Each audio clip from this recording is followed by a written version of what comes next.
Show. Today I'm joined by TJ Gamble. We're going to have a couple other people join. We're going to have Karen Baker on here momentarily. We're talking about the Adobe acquisition. TJ, how the heck are you?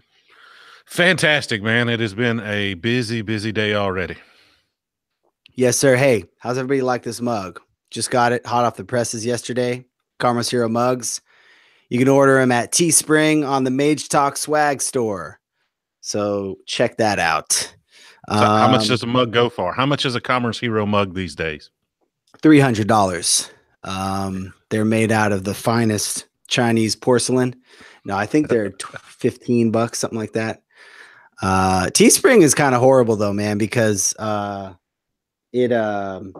they charge you an arm and a leg for everything. The products are expensive, the shipping's expensive, and the shipping takes forever. So it takes like 2 weeks. I just ordered another. I think I ordered a shirt today, and it's not going to arrive till like June 14th or something. But it's all bespoke manufacturing. It's all one off, right? So you don't have to order 1,000 of them and keep them in your closet. So there's some benefit to it. Right. Yeah. That's the thing. They're unique. Got some people in the room. Oh, hey, Sherry.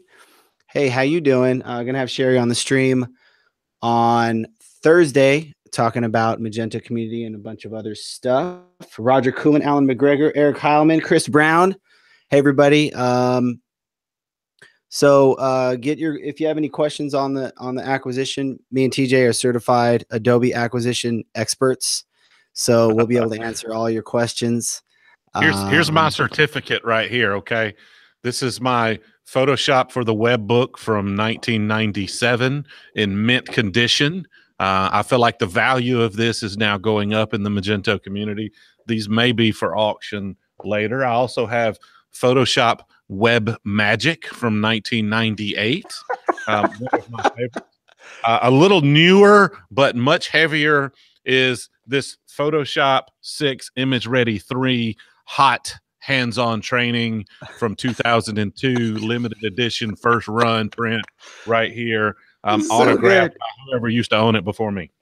Just keep going. Man. Yeah, that's all the Photoshop books I have, man. I'm sorry. Oh man, that was beautiful. I don't have many Photoshop books. But it's interesting. I've been I'm gonna have to keep an eye on these questions. I've been digging in a little bit, doing some reading, doing some research. We've been peppering Matt Assay on Twitter with questions. He's the developer experience head dude in charge at Adobe. He's basically like a developer evangelist. Yeah, really by cool. Peppered, you mean we've been just actually just spamming and pestering the crap out of him. That's pretty much what Kalen means, is we've just been inundating him with requests to come on and create content. We've been hitting him hard. You got him for an interview on Friday, which I'm very, very jealous of. He was going to join this actually today, but he's in an airport. So with any luck, he might pop into the comments. He said he'll try to find a minute to pop into the comments, and we can hit him with some questions.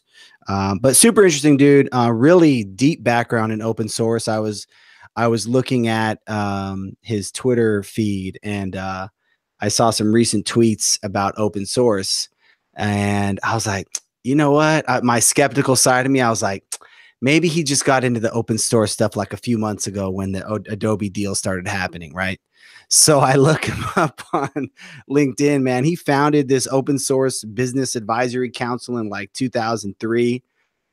He's the real deal. So super smart guy, super nice. He's very engaged on Twitter. He responds to everybody. I mean, how the heck would you have gotten his attention? He responds to absolutely everybody. For now, he responds to everybody. If we keep spamming him, he will be more selective. And your skeptical side, you skeptical? No. Couldn't be. I know it's surprising. I know it's a little bit shocking. I'm trying to pull this up on my phone so I can No, see it's my okay. I'll laptop. just keep rambling while you pull it up on your phone.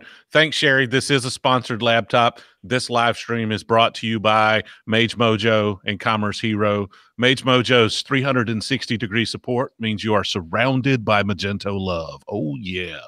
Oh yes. You do it right there. So I'm taking sponsorships for the laptop on my live stream. It just carries over into every live stream because I use the same setup.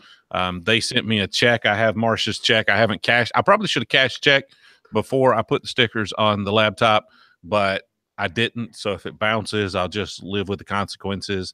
But I'm expecting some more checks and stickers.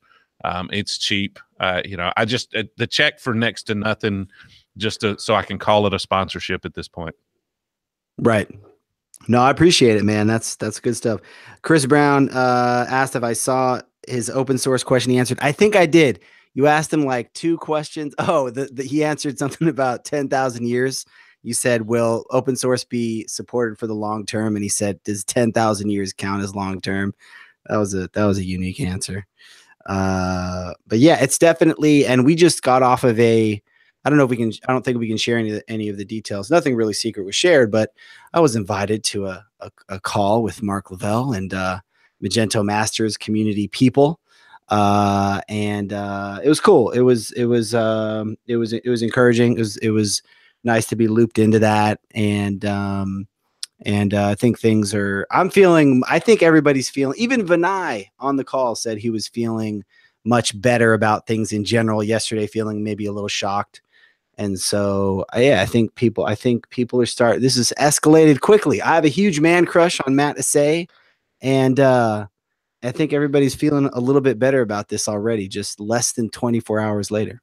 After a little investigation and digging down, underneath the surface and the initial shock, it's definitely looking a lot more positive, or at least the potential for being positive is there.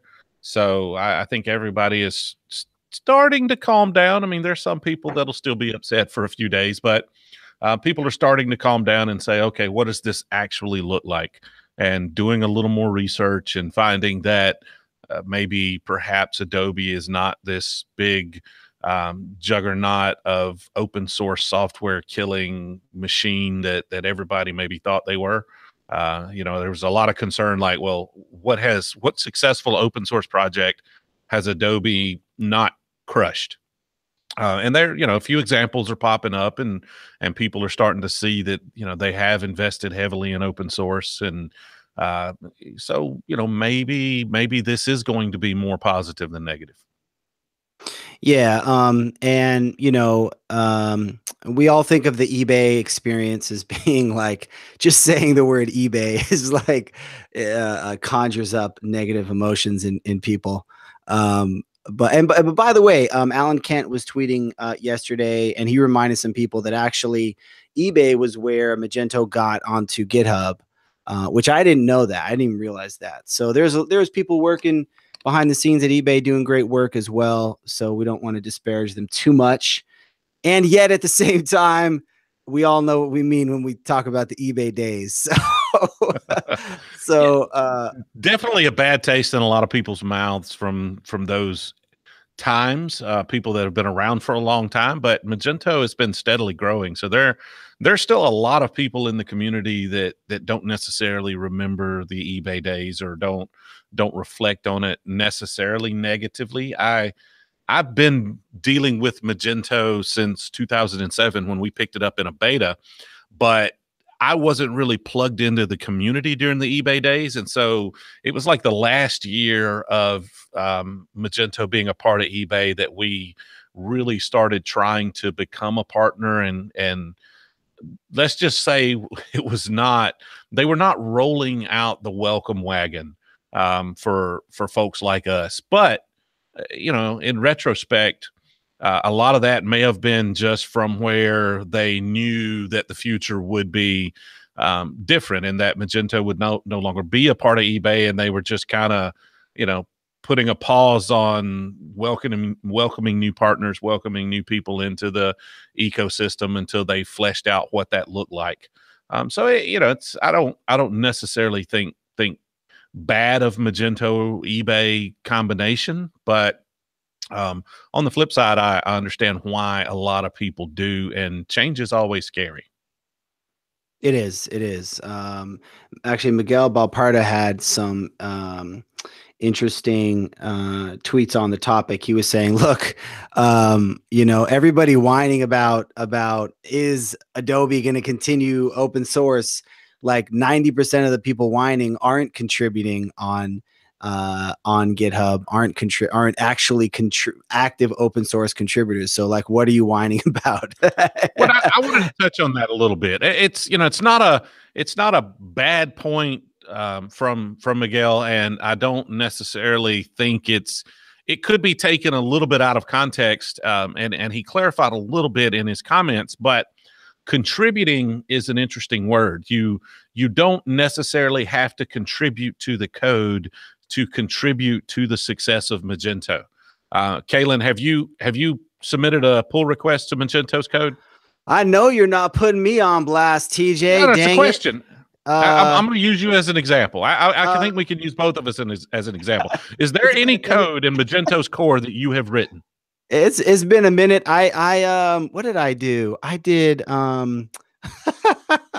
I think I did something back a little while ago. It's been about a year and a half since I've done any So Magento not a code, but ton, whatever. but Yeah. I think anyone would have a hard time arguing that what you've provided to this community wasn't contributing.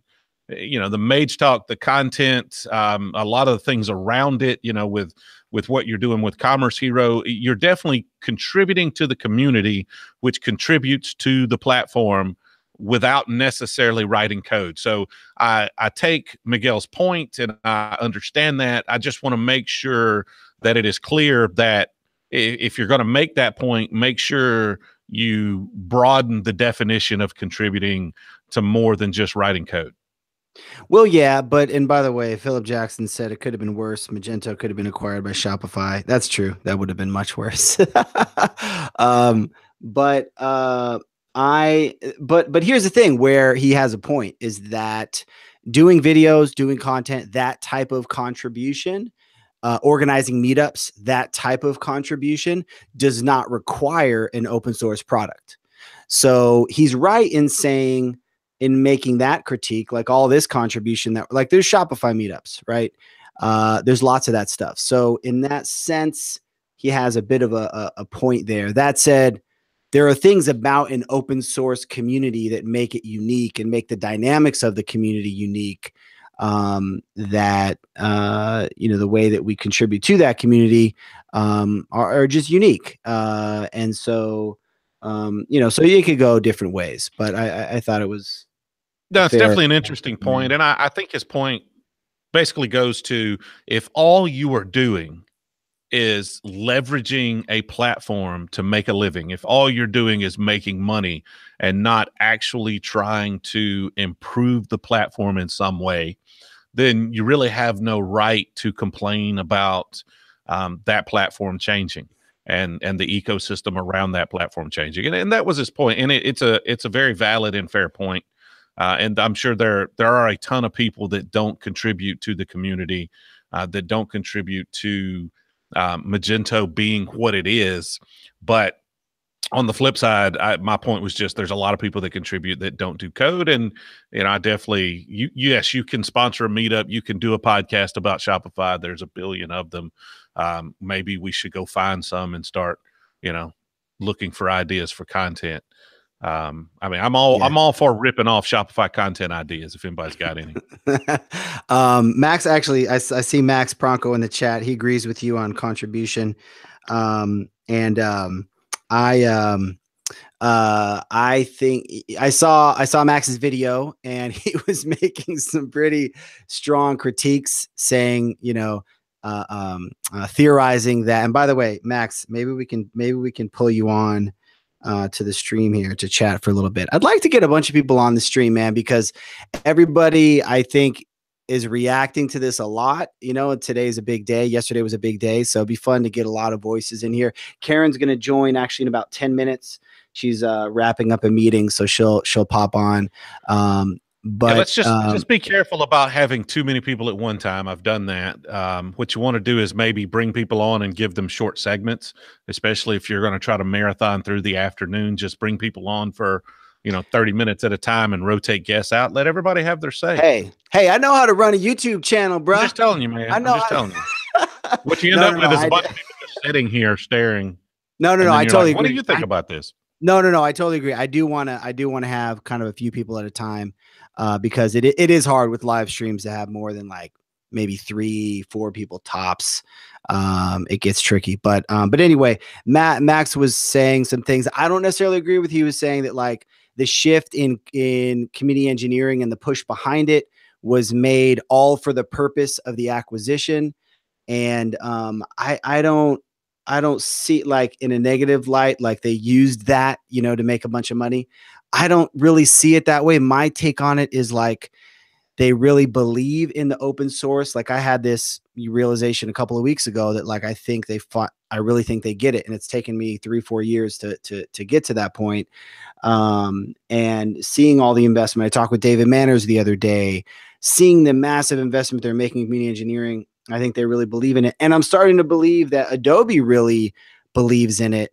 You hear Matt talk about it, Matt say, and this is not a guy that they hired like 5 minutes ago. This is a guy who's been at the company for like 5-6 years, been a VP.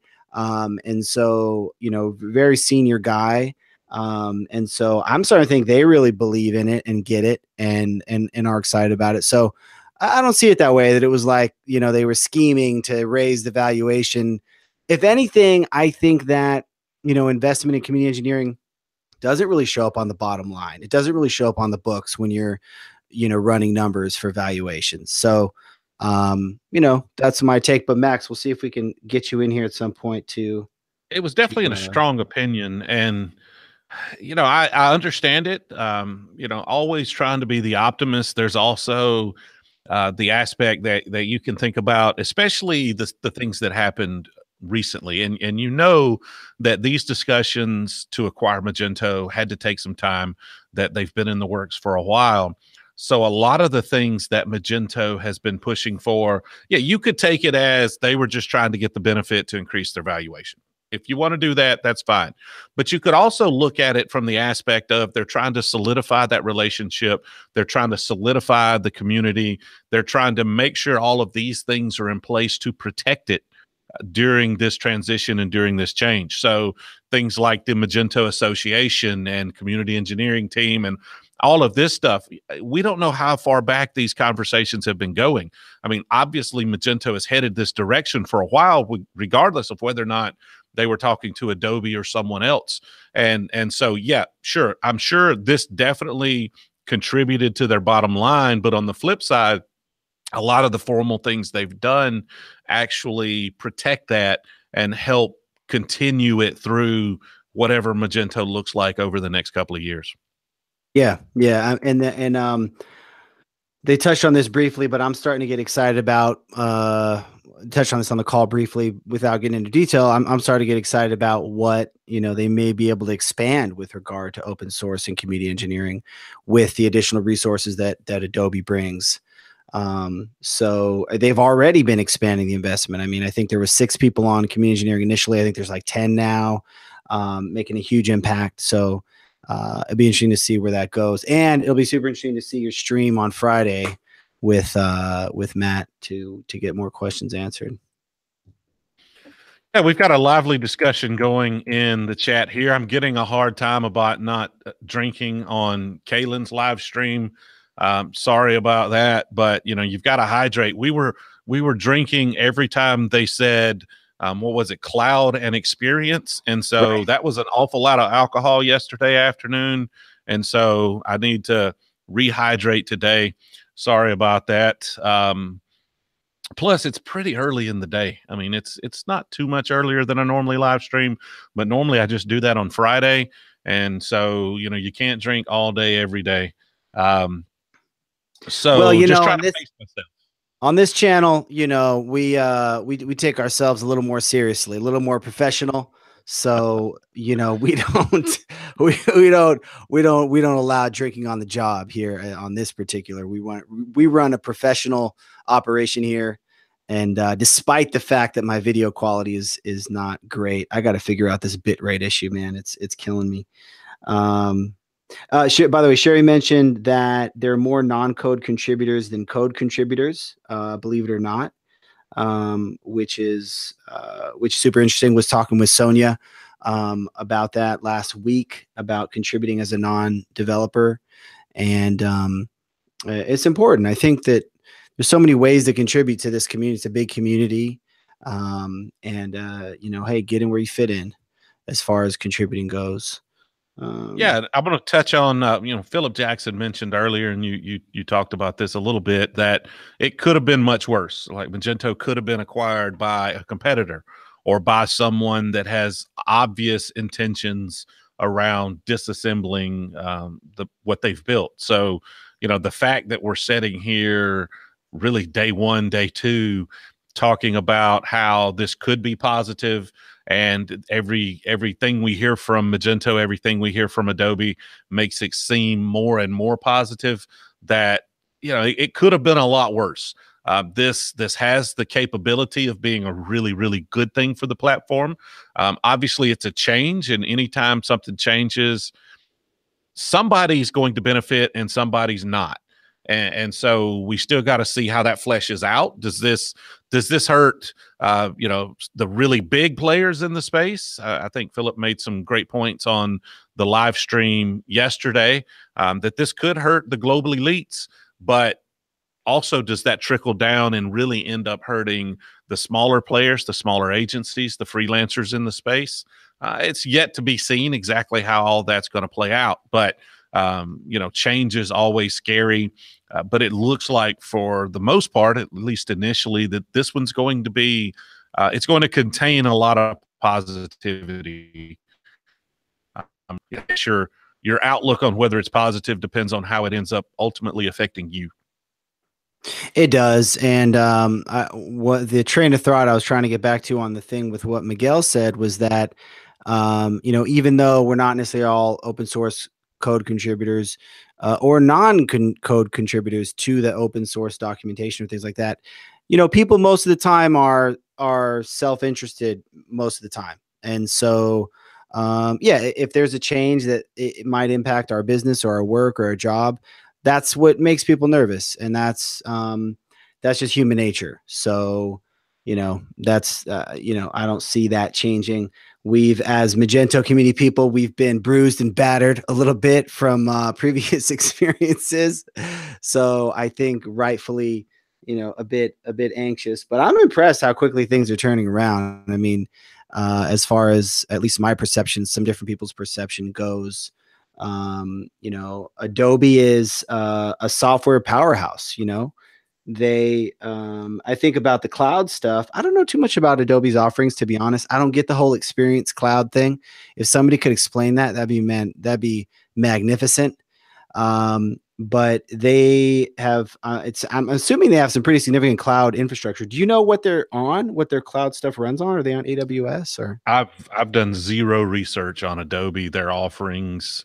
Honestly, if there's somebody in the comments, please keep your questions, keep your comments coming. If there's somebody in the chat or watching the live stream right now that has some inside knowledge about Adobe, their offerings, let us know. I'm sure Kaylin would love to have you on, and I'll go ahead and hit the ask as well.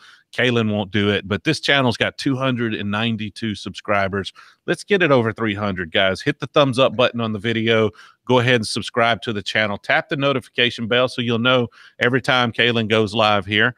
We want to make sure that the content on YouTube is content that is by the community. And there's a lot of people that I don't know in the community putting videos on YouTube, and the more support you give to channels like this one and Mage Talk and my channel, the more that we can control what that message is on YouTube, and make sure that it, this merger or this acquisition is covered in a positive and favorable light, or at least the people that are putting the information out there.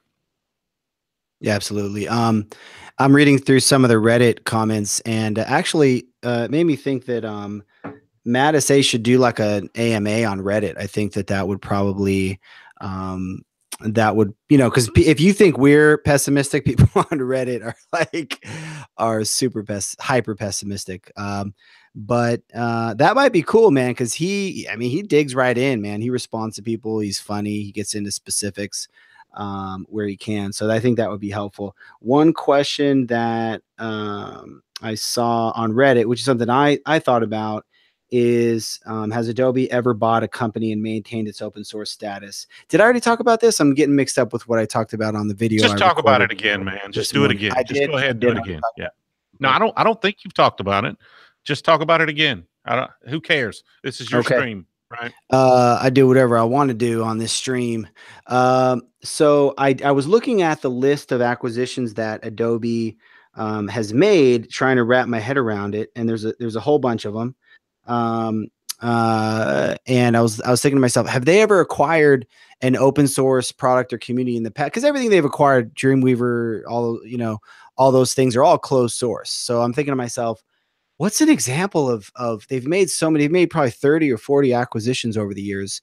There's got to be another example of something open source. And I think the closest thing is what's called PhoneGap, which is a platform for building, I guess, native mobile apps or something like that. And they bought it. I think the company was called Nitobi, something like that, that they acquired, and then they created an open source version of it, which is Apache Cordova. And I believe, and so they have the open source version of it, the commercial version. And somebody on Twitter, Randazzo tweeted to me and said that he likes working with it. So that's one example to look at. Yeah, we did some phone gap stuff back in the day, and it's I mean it's an interesting platform. But yeah, that is definitely one example. We're getting questions here in the chat. Max Pronko is asking, thoughts around going fully enterprise in the cloud. What will happen to Magento open source? And I'll take lead on this one. The thing is, the worst case scenario. Let's just look at the worst case scenario. If Adobe wakes up next week or whenever this closes in Q3 or whatever, and they just say, we don't want to deal with open source. Worst case scenario. It's not going to happen. But if that's worst case scenario, well, then somebody will fork it, somebody will pick it up, somebody will keep running with it. The code's still there. There's too much in the open source version. There's too much value there. Adobe knows it. Magento knows it. That's why they've been leveraging the community, because the power of Magento's brand is in the community and the open source version of the platform. And you always want to try to combat competition from below. And Magento, the best way they do that, how do you combat the SaaS platforms and their pricing model? Well, it's with your free platform, and you've just got to, obviously there's developer costs and stuff, but the platform itself doesn't cost you anything. So there's a lot of value in that. It seems, based on what Adobe's talking about, that they understand that they're not going to do anything drastic to change that. I think there's a lot of things they could do to actually improve that and to put more resources behind the community and to make that even better than what Magento has been doing lately. So worst case, it's not going away. Best case, it's not going away. So I think the fear is a little extreme on that. The forking idea is a recurrent theme in the Magento community and something that we've threatened many times. And if it was ever truly killed, that's probably the only chance that it would be that serious people would come out and fork it. Maybe Von Holloman would come out and take care of that. But I mean, my thoughts on that, not going to happen. Not going to shut down open source. Can't happen. Everything that they're saying about the what Matt said on the call today, and what I'm sure he's going to reiterate on TJ's stream on Friday, they acquired it because of the open source community, because of the ecosystem. You can't just kill that. I mean, you can't. There's just no way. They're going to expand the investment into community engineering and all those types of things. So I say they're going to go the direction that they went with PhoneGap, which they're commenting in the chat here. Basically, they donated PhoneGap as open source to Apache as Cordova. I think they're going to go that route. They're going to keep it open source. there's no way they shut it down. And so comment from Samuel Barr. Oh, hey, I'm not looking at this. Karen just joined us. I'm not looking at the window, so I can't see what's happening.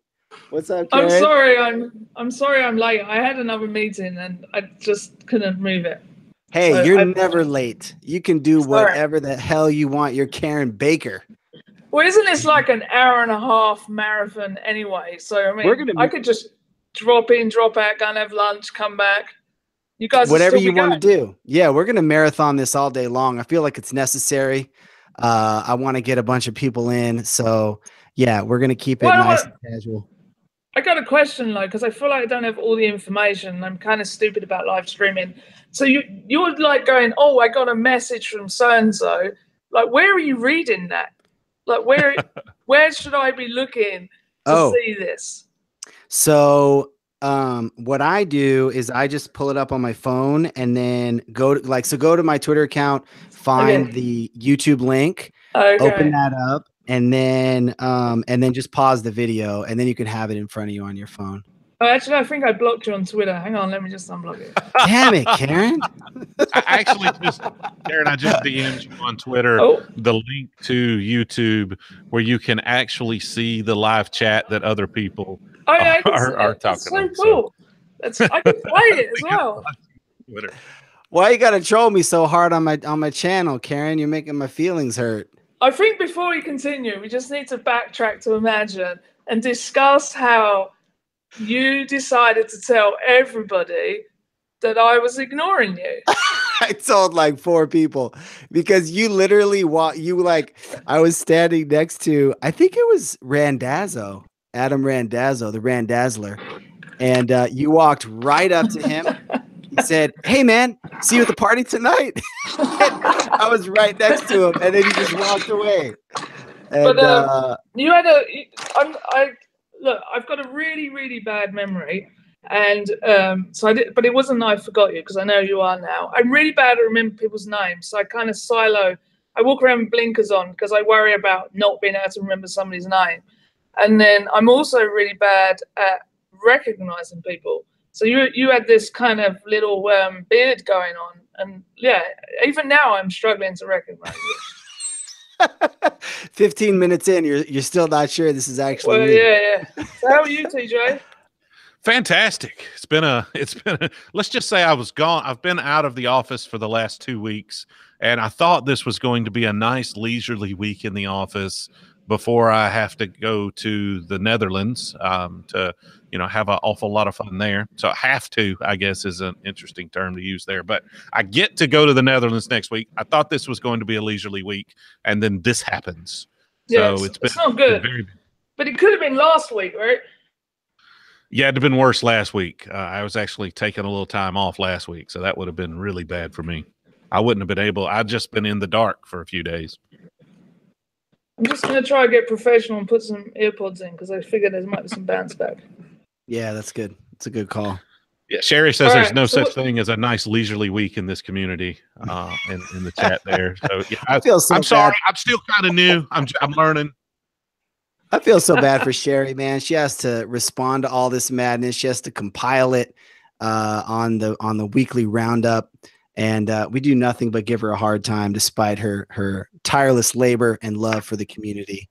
So thank you, Sherry. We appreciate you. I think that Chris Brown's telling me to go and get a haircut. There's no need to be rude. That was way before you got on. I think I'm not sure who he was talking to. There were some comments on Kalen kind of putting some product in his hair there and fixing it up. I definitely need a haircut. It was right after Philip Jackson's comments. So I don't know who Chris was talking to, but don't take it personal. Chris is weird. I only get my hair cut in England, so it kind of deteriorates if I don't go back for a while. All right. So what's been going on? What have you guys been rattling on about for the last 30 minutes? We've solved all the problems. Everything's fine. Open source is here to stay. Everybody's going to make more money. Everything's good. We're done. It's a wrap. Everything's fine. Okay. That was easy then. So what's the vibe? What's the I might be repeating stuff. What's the What's the? Is it a plus or is this a? So my take on it, and I want to get into your article. I think I read about 70% of it, but I want to go through that in depth. You had a lot of great thoughts in there. But my thing, I think everybody started out super skeptical. Like, hey, we're tired of being sold to other companies. eBay didn't go well. But then, is open source going to disappear? And then have you seen this guy, Matt Assay, on Twitter yet? He's the he's been going off. Who the hell's that? Yeah, he's been popping off. He's like the developer evangelist at Adobe. Super cool, deep into open source. If you look at his resume, and he kind of turned the corner on it for me. Like I'm feeling really positive about things now based on what they're saying. Open source is going to continue. They really value the community, the ecosystem. That's why they bought Magento. And so I'm starting to feel good about it already, less than 24 hours in. And so that's my vibe on it. But we want to get your vibe on it, Karen. We want to get your thoughts. Well, as you know, usually I'm the negative one in the room. No, definitely not. Absolutely not. No. Well, Kalen worked out the other day. He was making some comment on Twitter that I'm not sure that everybody responded to, which was English people in general are fairly negative. And there is some truth in that. I think we're definitely a lot more miserable than the American contingent. TJ's decided to go to the bathroom at this point.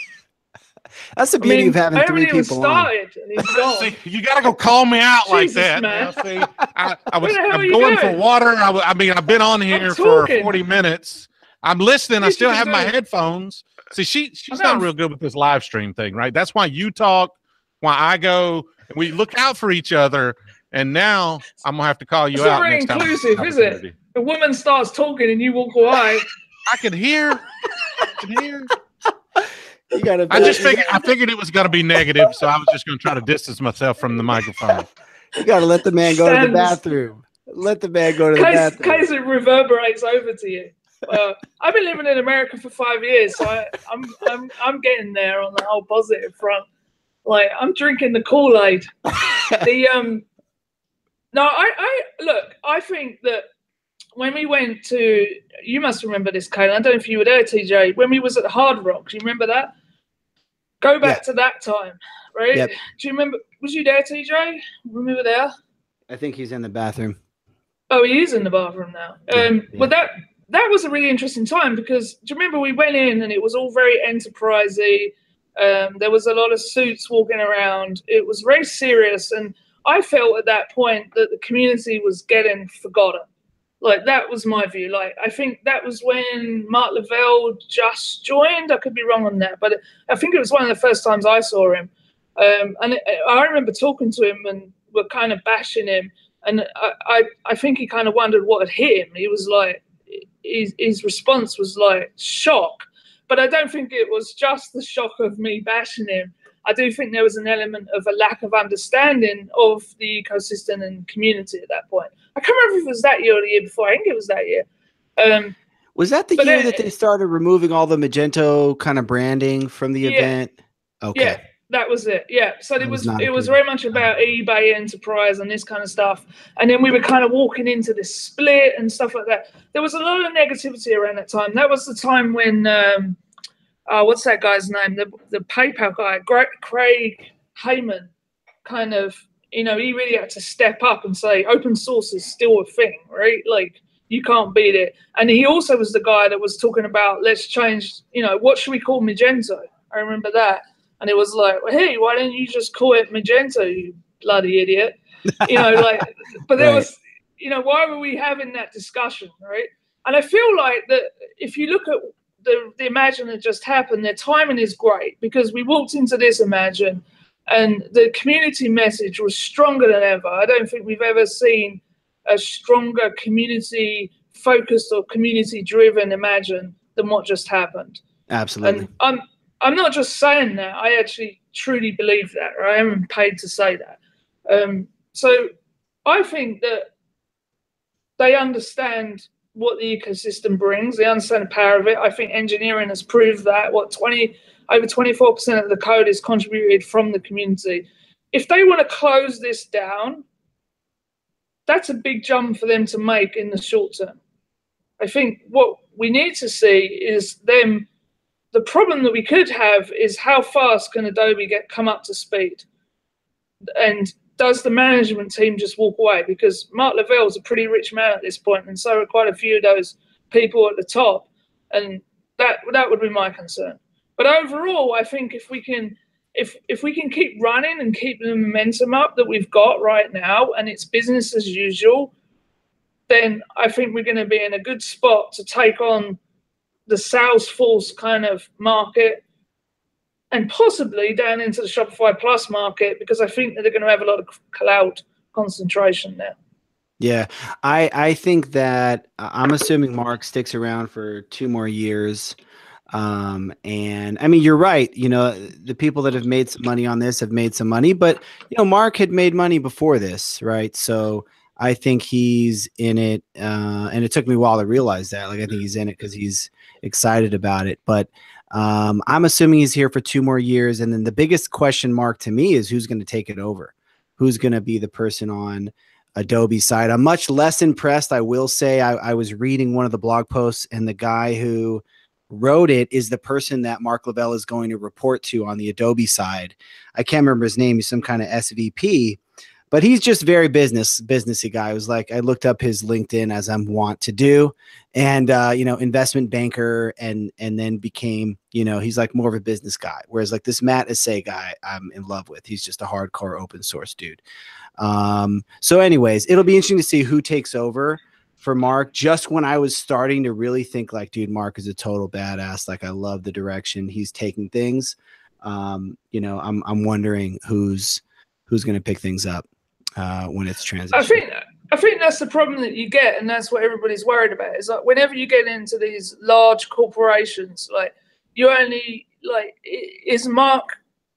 One, has Mark got the energy to carry on? Is a question, or is he tired?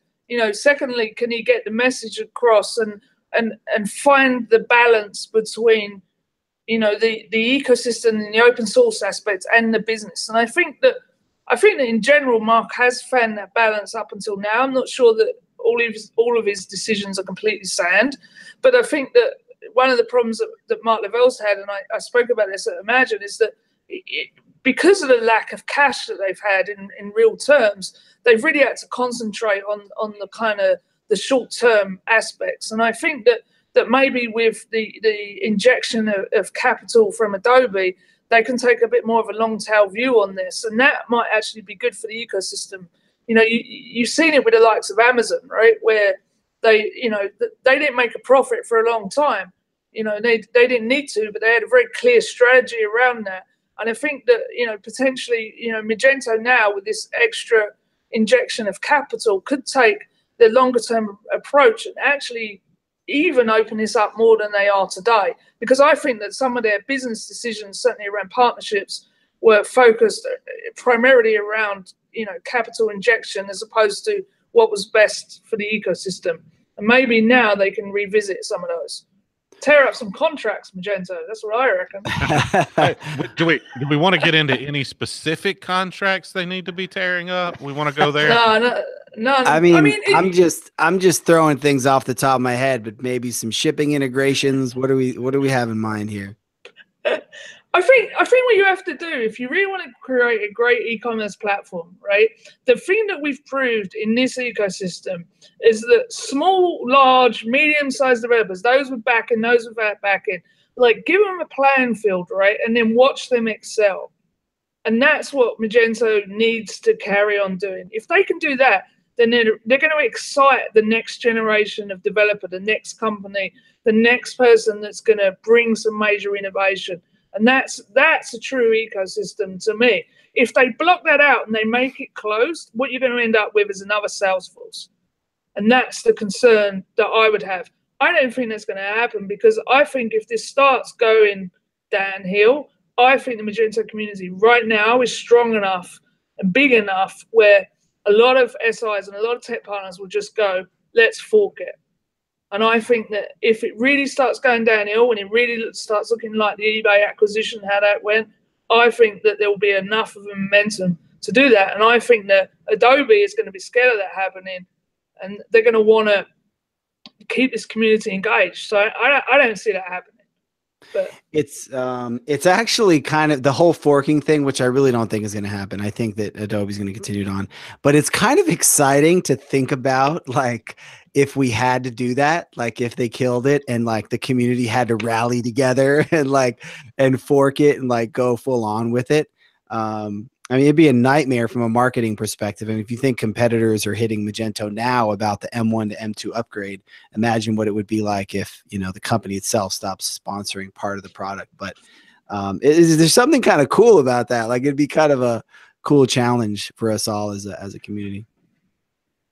Yeah, I think one of the things with Shopify, which is really interesting, if you look at their financial reports, they're like 3,600 customers, right? Like, I talk about it in the LinkedIn post, and it's not really a massive rise on their Shopify Plus customers at the start of 2017 from the stats that I can see. I think that one of the reasons why Shopify is rising is just their marketing dollars. Like, it's 125 million they spent on marketing last year. Magento couldn't compete against that. Well, now they can, right?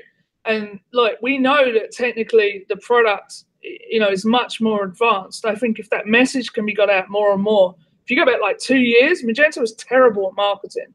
So like they've advanced a lot. I think, you know, people like Andrea Ward have been great for the company in terms of that. But with the dollars behind her, I think she'll really drive that forward even faster. I'm curious as to what the value of just the exposure around the acquisition is as well. As far as, you know, when Shopify goes public, you know, it's big news. It's in the news. People are hearing the name constantly. And how big of a wave of momentum is that going to be for Magento as far as, you know, getting more people interested in the platform, from top to bottom, from merchants all the way through to other agencies. I'm really curious to see what the short and long-term impact of just the announcement is, not even considering what they can do with additional resources. I mean, yeah, go ahead, Gary. Well, I just think, like, when eBay acquired Magento, there was an announcement around that, but I struggled to kind of, I don't know, Kaylin, maybe you remember it, but what was the impact of that? I'm not sure it was as big, but then was social media and stuff as big? I don't know. But we did do this before with eBay, right? Yeah. I mean, I think it's a very different scenario. I mean, it seems like you know, like, and like there's some blog posts, you know, that I think that Matt Assay wrote, the one on open source. And my thing is like, hey, show me anything even close to that from the eBay era. As far as somebody on the eBay side, they really deeply understood and cared about open source. And I don't think anybody can. I think it's a fundamentally different scenario. But one thing I am curious about is where we talk about them having, you know, real money now to invest, and that you were saying, you know, they wouldn't have the hundreds of millions to put into marketing. They've had hundreds of millions. I mean, they got, what was it, 250 from Chimera and 250 from Hill House. Like, they've had some serious money. They haven't really. They had to do some major retooling on the engineering side. You know, they're supporting a team base of 800 people. That's costing you a few bucks, and then they've come from a revenue situation which you know, in lots of ways were not ideal, right? I don't think that Magento was doing a great job around the monetization side, and you could argue even now that they're not where they should be. I mean, what was it, 150 million in revenue last year? If you look at Shopify, it's around 800. I think it's 600-700 million, something like that. So, like, with a much smaller, you know, merchant base, they've not. I don't think that. I don't think Magento's sitting there with a load of money in the bank. I have heard some conspiracy theories that, like, the Primera investment was essentially like paid back by the Hill House investment. Yeah. And that they basically didn't really have that money. So I heard that as well. Yeah, I think that I don't know that they were invested as much as people are saying. I think that they took some money off the table there. Yeah, very, very well, maybe. Yeah, I mean, it's going to be interesting to see how this whole thing shakes out. How so you were saying that you think because they were short on money is why they've taken some of these partnership deals, technology Well, they got to partnerships. show the figures, right? Like this is business, right? In business, like if you want to sell, you got to show you're growing. Like that's just the reality of it, right? And the more of a that horrible term, the hockey stick growth, you can get, the better. So like you've got people like Leonard and Peter Sheldon and their sales team and everything else, and they want to be showing that they're bringing revenue, whether that's subscriptions, whether that's yearlies, whether that's partnerships, whether that's referrals, etc.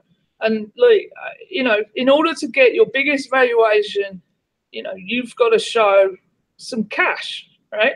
So yeah, I firmly believe that they've been short-term focused. This company has always been positioned to sell. I mean, you can't believe anything else than that, right? Which is why it's good it's happened right now, because somebody said to me yesterday, well, what do you think about it? I think it's my husband actually, and he was talking to me about it. I'm like, I think it's great because I always knew it was going to sell. I'm pleased they got it out of the way this year, and I didn't have to wait another year to see what the hell was going on. Right, right. Like now we can build with this knowledge of, and work out our own positioning, what we want to do, our roadmap, how we're going to invest, etc., with this knowledge. Because we knew it was going to sell. It was just a case of who to. It is kind of nice knowing that like we sort of have a permanent home now, right? Like we've been wandering in the desert. Then there was a Premiere thing. We all knew that was temporary, but the Adobe thing is like a long-term thing. Like it could be there for like the next, till we all retire, right? The next 10, 20, 30 years. There's two sides to that though, Kayla, and I don't want to blow that out on you, but there are two sides, right? If they'd have just carried on building to IPO, then like they could have IPO'd it and then they could have retained it within the company, and then you would, in essence, you'd have kept the same management team. I mean, obviously there's always adjustments, but that's what Toby's done at Shopify, right? He took it to IPO, and then you can very much dictate the culture and the roadmap and everything else. By selling that to Adobe, right, at this point, let's be honest, this is a plaything for Adobe. I mean, they're what are they doing? Their market cap's like 180 billion or something like that. Like, if they get fed up with us, our home will change. Yeah, I think that's the point I made yesterday on the stream as well, is that, it could be good. The infusion of resources is usually a good thing. But on the flip side, they are big enough to where if they get tired, they can just squash it. If this were a really huge investment for them, then obviously, it's tougher to kill something like that off. But I mean, obviously it's a big investment, but it still has that possibility to where if it all goes wrong, and obviously it would take years for that to happen, but if it all goes wrong, they are big enough just to say, forget about it. Man, you guys really are pessimistic. Come on. Well, I'm not pessimistic. I don't think it's going to happen. I don't think that's the direction it'll happen, but that is a concern. Like, let's raise what the concerns are. The acquisition hasn't even happened yet. We're already talking about when they're going to sell it off, But I think you only have to look, like, to take an example, from the real world, like, was it Microsoft acquired Nokia, right? That's a thing that happened, right? If I'm thinking, I've got such a bad memory, but I believe that was the scenario. But what happened there was that the guy that actually bought Nokia within, I don't know, a few months or something like that, or even before the acquisition happened, he actually left Microsoft, right? The next guy comes along, what's the first thing he does? He shuts down Nokia, right? And like, I think it's spun back up now differently. But I'm probably relaying that story completely wrong. But I believe that's what happened. But you get the idea, right? Like I saw this when I used to work at Thomson Reuters, was that we'd be going along this path where we'd have this massive project going to be like 100 people in it. We're all very, very happy. Everyone thinks this is great. All of a sudden, the management team changes. A new one comes in. They go, hey, sorry, guys, this project's gone. We're not doing it anymore. And they are able to do that because they're not in control of the budget from last year. They're in control of the budget for this year. So if they decide that they don't want to spend their dollars on it, it's gone, right? That could happen. But my point to that is, and my point yesterday was, I think that there's enough momentum in this Magento community such that the Magento will carry on regardless. If Adobe is in there or not, Magento will still carry on, because the reality is that the community is doing at this point a lot of the engineering for it, and actually a lot of the marketing. So and I think that's a positive, right? And let's hope it stays a bilateral relationship. I don't think it's with the eBay stuff. I think that we would have just all died with it. I don't think that's the case anymore. Yeah. Does that make sense? I mean, yeah, I mean, at the end of the day, if it worked out, not well at all at Adobe, then yeah, I mean, things could go south. But it's hard to imagine. I mean, it's hard to imagine how having commerce within Adobe's umbrella isn't a permanent thing. I mean, sure, they could sub it out for something else. That'd be kind of weird. But yeah, it could. I mean, anything could happen. Absolutely anything could happen. But yeah, I mean, I'm really interested to know who the team is that's going to take it over. I think that's going to be massive. Are they just going to be suits? You know what I mean? Or like you said, when you first met Mark Lavelle, right? Like you just thought he was a suit.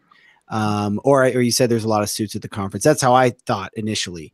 Or are they going to be very entrepreneurial? Are they really going to have, like a really excitement, passion about Magento? But I think you're also right in that, at the end of the day, this community is strong enough that no matter what happens, we're going to continue on in one shape or another.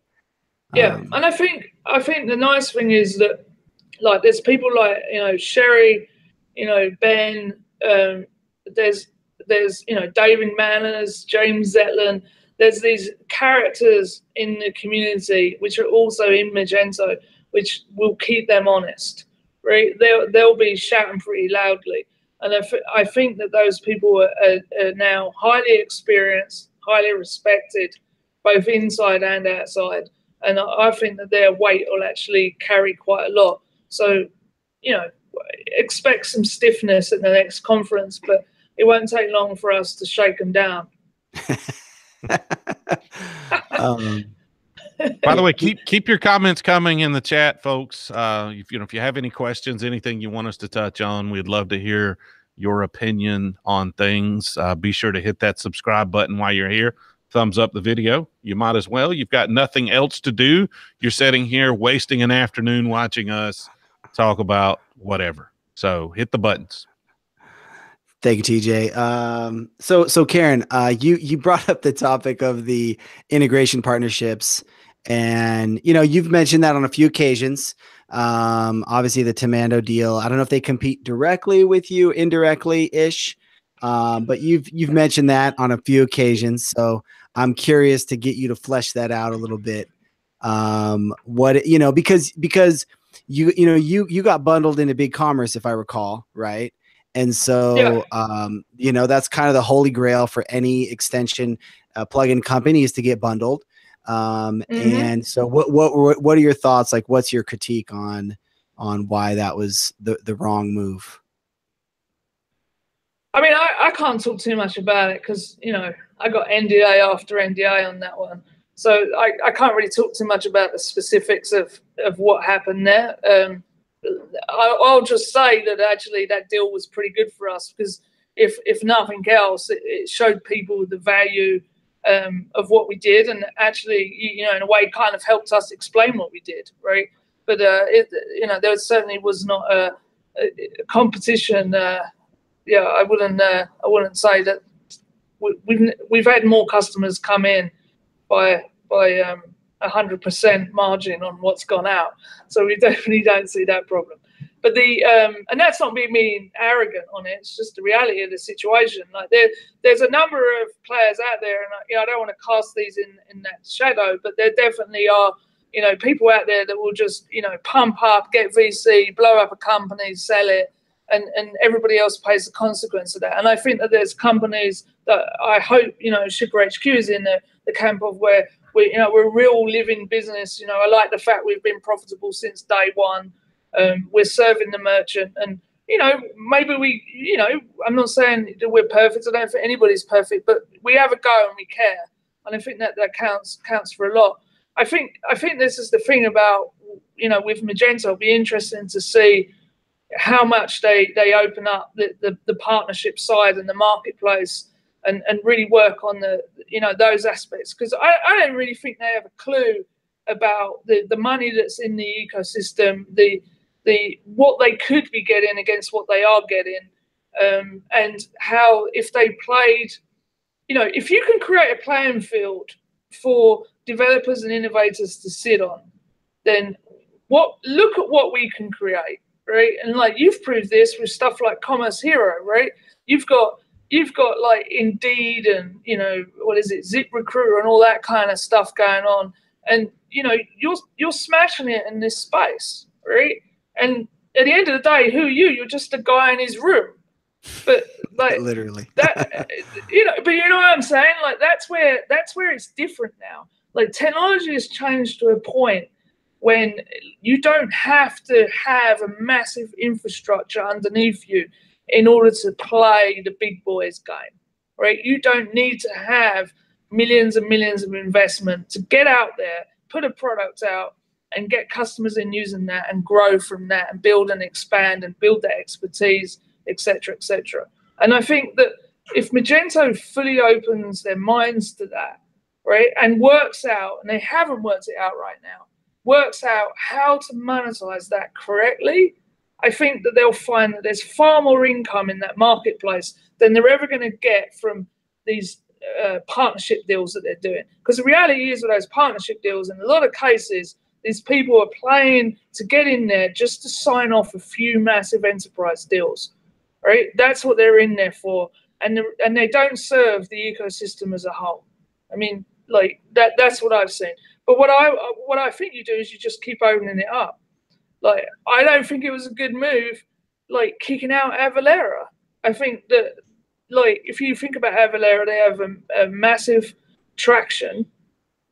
Why the hell would you go and do partnerships with other tax providers? Because all Avalera is going to do is start saying, hey, why don't you come over to Shopify? Because we're over there and we're bundled up in there.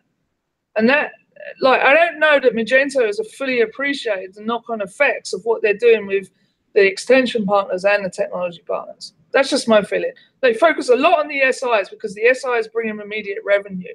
But that immediate revenue is eclipsed by a long way with what technology partners could bring them. And they still don't have a full handle on that, in my opinion. Yeah. I'm sure Leonard will completely disagree with me on that one.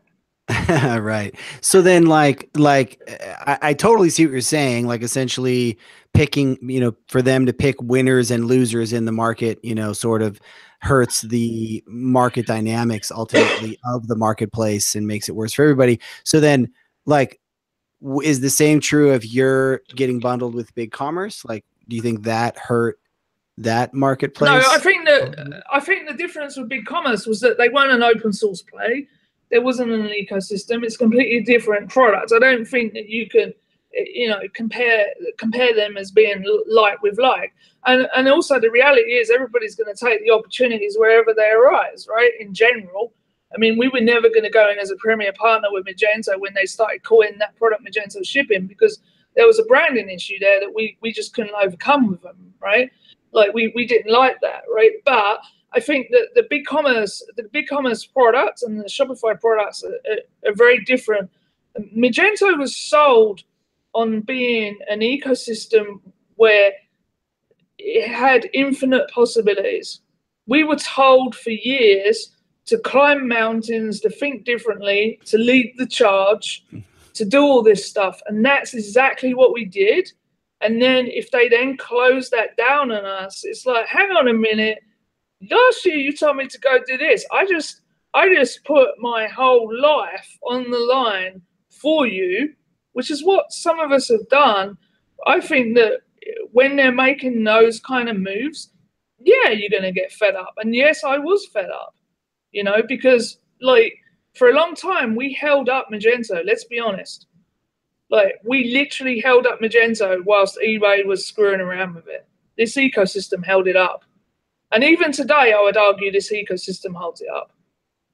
So, like, there has to be some form of morality around that, right? Yeah. Now, I don't owe big commerce anything, and they don't owe me anything. That's a completely different deal. if the difference is I'm gonna just get my charger, TJ, while you jump in. Yeah, go ahead. He never comes with the charger. He streams for 8 hours a day. He never has a charger when he starts. The laptop is charged. Now I just need my phone charger. If the difference is the open source versus a SaaS platform, what do you think if they had just bundled extensions with the enterprise version and left those out of open source? Do you think that's fair game, or is that kind of on the same? I don't think it's good for merchants, right? And what I want to see is merchant success, right? Because that's good for the ecosystem, and the ecosystem grows. When you're in a pure pay-to-play scenario, I don't disagree with a pay-to-play scenario completely. Let me make that clear. I think the way that they did it was difficult. So I don't want to be left with the dregs, right? Don't shunt me down to community, right? We're playing with, we have clients of all sizes, right? Some of our clients are doing, over $500 million a year, right? So like trying to knock us out is just stupid for us. It's stupid for merchants, and it's stupid for Magento. Right. I don't disagree with them doing partnerships. I think that what they should do with that is that they should have choices and options and be clear about what they're doing and why they're doing it. It's just like sponsored ads on Google, right? Make it clear these are sponsored, right? Yeah, but don't take away any form of Google search, right? It's the same argument, right? But if you start closing that system down too much, then what happens is that ecosystem starts dying. And I do believe that Magento at certain points struggled with that, right? I think that they're coming out the other side of it, and they're being a lot more inclusive and embracing us a lot more. I think we saw that at Imagine. But they need to really, really walk a fine line on how they build their business relationships. That's what I see. So, you know what I mean, CJ? No, I mean, it's definitely great points. It's great to see that perspective. I know how Magento has sold it in the past, in that it's cheaper for merchants if functionality that most use are bundled into the core platform. That's just one less module to install, one less module to manage, but it definitely gives that vendor a huge competitive advantage.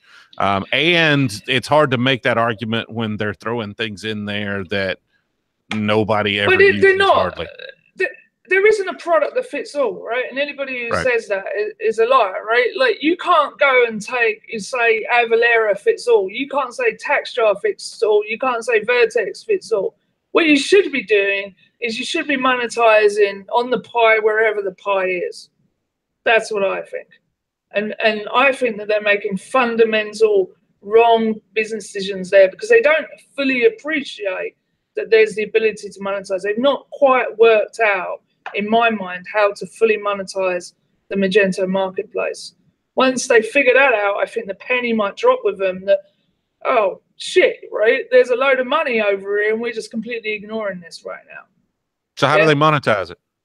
You tell them right now. You have the platform. You have the stage. Let them know, Adobe, listen up, pay attention, dial in. We got this on record right now. How do we monetize this? Literally, the whole Magento community is listening to you right now. I mean, I feel like I've laid it out. I mean, I charge consultancies $1,000 an hour. If they want to come and talk to me, then I'm more than available. I'll write your strategy. That's not the open source attitude we're looking for. That's not the open source ethos. I never said I was open source. I'm a businesswoman. I don't give a shit. Carrot is a contradiction. You are a contradiction. I'm not a contradiction, right? Like, I believe in open source, right? I have a SaaS product, man, right? Like, I believe in open source. I believe in the power of it. We have some free extensions. Believe in other people doing open source. No. Look, at the end of the day, a lot of people doing the open source are getting benefit from it. The reason that SIs are letting their developers do open source is because they're getting their benefit from it. We would love to be doing open source work on the Magento 2 GitHub. We can't because of the situation with their shipping. And for us, that's gutting, right? Like, I feel like those problems could be resolved, and then you would get the engagement of companies like mine much more fully, right? But the marketplace thing, like, to me, is as clear as day how you can monetize that. Like, and I think that they just need to scale it back, simplify it, stop worrying about how many bloody extensions you've got on there, and start caring about the merchant experience, the quality, how you present choice to them, and how you present how do you deliver the new guy that's innovative, and then how do you deliver the guy that wants to pay to play? That's what they should start thinking about. But it needs, in my mind, just stripping right back. It's interesting you mentioned that because I did a thing with Jason Cochran that you saw, and he's obviously yeah, he's a good dude. Head of engineering. Love that gift that he did saying Karen. But head of engineering, and towards the end of the call, we started to get onto that topic, which is how do we improve things for the merchant experience on marketplace in terms of helping them, select extensions that are best for them, giving them choice, giving them smart recommendations. And it sounds like that's something they're thinking about. Although I'm sure as far as the partnership thing goes, that's probably, more at the executive level, the people that are, kind of calling those shots on the partnerships. I don't think that they're truly appreciating at this point in time that's a major pillar of this community. Like I said years ago, there's 4 pillars that I see. There's Magento, there's the agencies, you could argue, that standalone developers sit within that. And then you've got the merchants, right? And then the 4th pillar in my mind is the extension community, and the tech partner side of it. And I don't think that they're fully realizing that, or fully realizing the potential win they could have there in comparison to their license fees. And I think that there's this kind of attitude as well with some of it of where they're going to build it and where the community is going to build it. Well, I've built for open source, and trust me, it's really hard work to get to the depth that you need for clients. So if you take something like MSI and stuff like that, it's all very well the community doing that right now. Will they be able to sustain it? Will you be able to take that to the areas that you need to take it to? I don't know. Maybe, right? But I think that there's a lot of technology solutions out there in that space that have been doing this for years, have a lot more expertise, and will always blow it out of the park. So, that's what I see. Got a question here. I think this might be our very first question. A lot of comments, not very many questions, guys. Help us out with questions here. Which is Alex Shrek, thoughts on Easy Ship for you, Karen? They new player on the scene. They're not competitors of us. They don't know a lot about them. What more do you want me to say? There you have it. That was an uneventful question there. Short I mean, they're out there, and there's a lot of those platforms out there. You could name 100 shipping platforms that do the label, right? Like, they're just, in my mind, that they're in that play. I'm not, so it'd be interesting to watch them. I think they're based abroad. I think might be India or Asia or something like that. Not sure if it's the same company. Gotcha. There was another one that was quite interesting. Where was it? Brian Ezig. Love that guy. Bundling is super important to merchants. I think what he's really saying is that, like, merchants, it was the Wild West, right? Magento 1. That's what so there was all these extensions. There was Magento. If you started putting them together, everything started falling apart.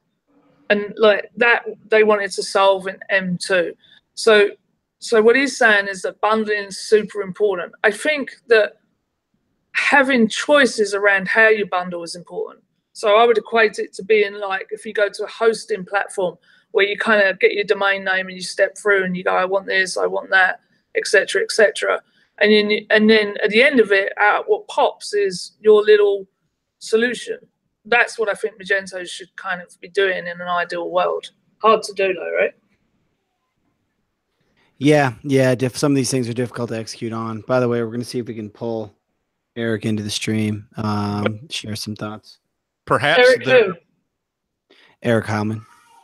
Perhaps they'll be easier to execute on when they have more resources. So, I wouldn't be surprised to see Magento with Adobe really focus on that merchant experience and how quickly, how fast can you get a Magento site up? How seamless is it to get all of those modules that most people need, right? You may need PayPal, you may need this, you may need that, and how quickly and how seamlessly can you get from I want to be on Magento to my Magento site's up and I'm ready to start going on it. But that's different to bundling.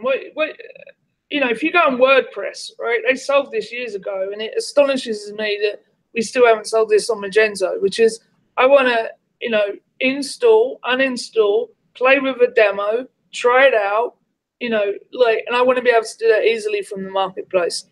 And that's a nightmare. And that's stopping these problems. But the solve in my mind is not to put everything in the core. The solve in my mind is to enable that channel better. And I know that there's been some work efforts around this. I mean, we wrote a plugin at Hackathon. So I did write some open source. We wrote a plugin, a hackathon, which basically did the uninstall side of it. Because when you put an extension in, you want to be able to, take it out and take it out in whole. And that's a difficult thing to do on Magento. But that was for Magento 1. But I feel like if I was in, marketplace engineering, I'd be really working hard on that.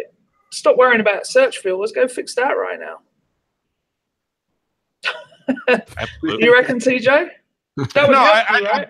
Yes, absolutely. That is one of the things that I think all agencies I've been talking to have been working on is how do we get a Magento site built cheaper and easier?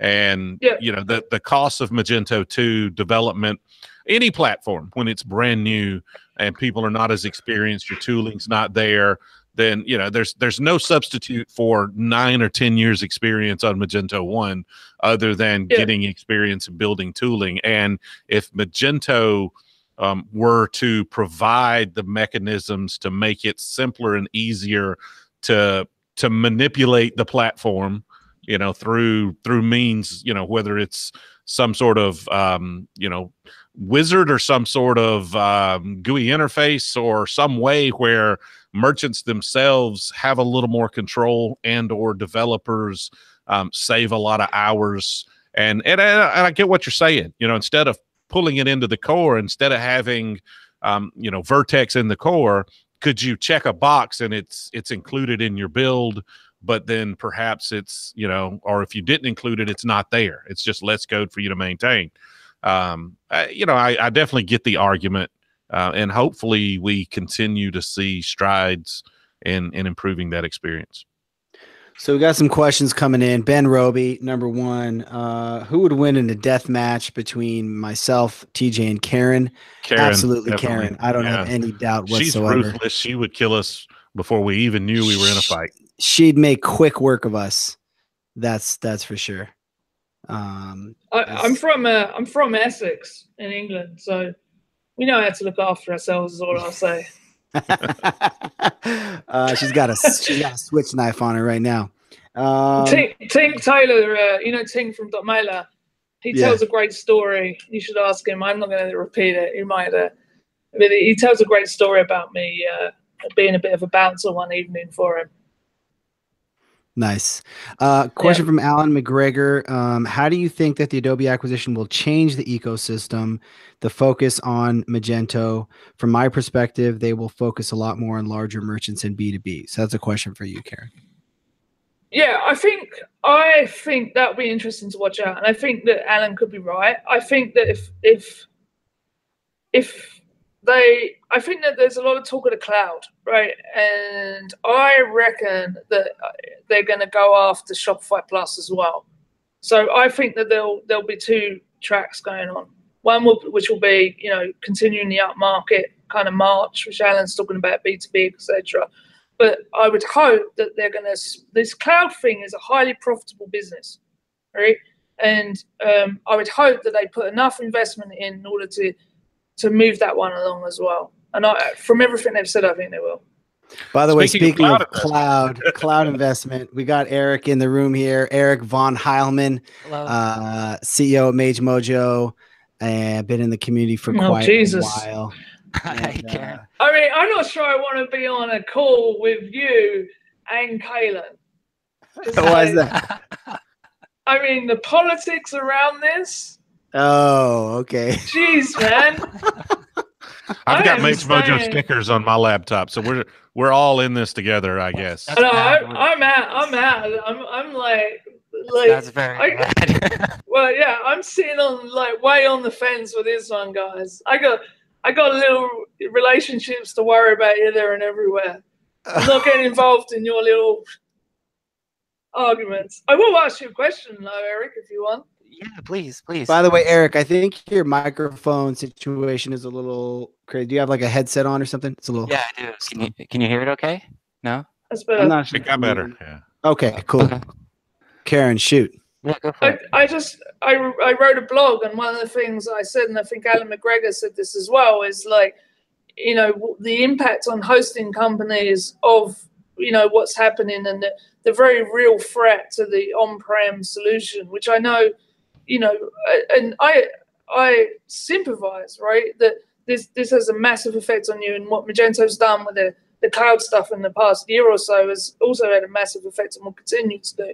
And I just wonder whether or not, like, you can see a path forward for hosting companies, because I think, you know, people like Jerry and Nexus, you know, this is a question for them as well, right?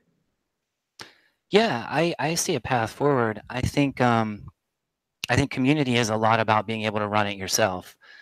And as long as you can run it yourself and change it yourself, people are interested in contributing to that. If you lock it down to a cloud platform like Magento offers, then you can't take it out. You can't run it yourself, and you're restricted in a lot of ways. You know, Magento Cloud comes with a lot of restrictions on how you can use it, what you can do with it.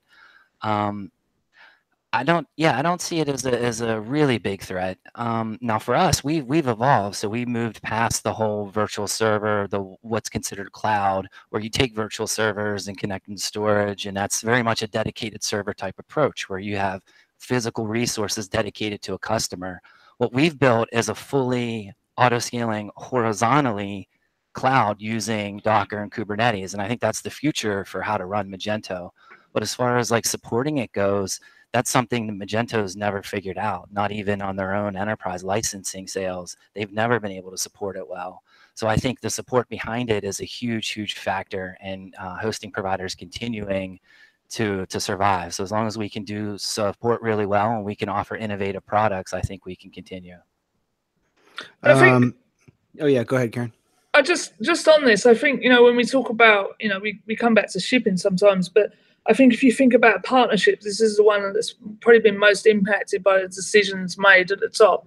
And I remember, you know, I think telling, not conversing with Mark Lavelle, and trying to say to him that, you know, there's a lot of money. Like the hosting providers were actually the biggest players in the ecosystem, bar PayPal, I would say, in terms of providing revenue to Magento in the old days. Yes. And I think that to put all of their, you know, eggs in one basket with platform.sh was a mistake. And what they would have been better off doing was really embracing that hosting community and creating a playing field where you could all work within it. Now, that doesn't mean that Magento doesn't need to be in the cloud. Magento could be fully in the cloud, right? But working with the likes of Nexus and Mage Mojo and Rackspace and all of those guys.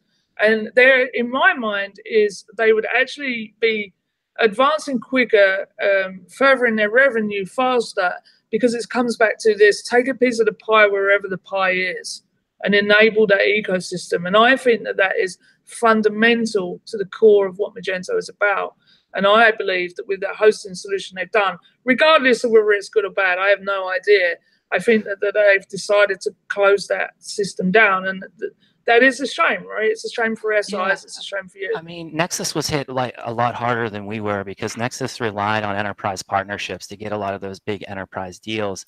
We never did. We were a partner for a day and then exited out of it due to problems that we had with the partner program at the time.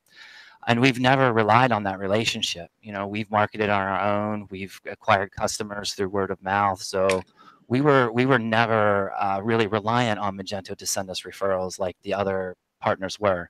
So but if you were part of a consortium, right, of hosting providers, let's say Magento said, all right, we'll review this every year or whatever, every 3 years, and we'll create a consortium of hosting providers that, you know, you're within this. And in response to that, we require revenue share. We'll push you out to market. This will be a choice. This comes to the bundling, right, where you offer customers choice. And you go, well, as you step through, I'm going to use Magento. One of the choices you have is which hosting provider you want to use. And then you see the differences, et cetera, et cetera. Would you be a party to that? Like, would you? Yeah. But Sure. at the moment, you're not paying them anything. No, right? no, we So just giving back to the community and supporting events and things like that. But yeah, as far as paying a revenue share, absolutely. I think part of it was them wanting to be able to control the support experience, because what nobody's talking about is how difficult Magento is actually to run on a hosting infrastructure. We deal with it all the time with running out of CPU resources, traffic sales, people just making changes in code and suddenly changing the total performance profile of their servers. I don't think anybody has really addressed the technical challenges that they're going to have with integrating the two clouds. It sounds to me like everybody just thinks AWS is easy. They can buy the infrastructure and buy what they need and it'll just run. And that is absolutely not the case with Magento.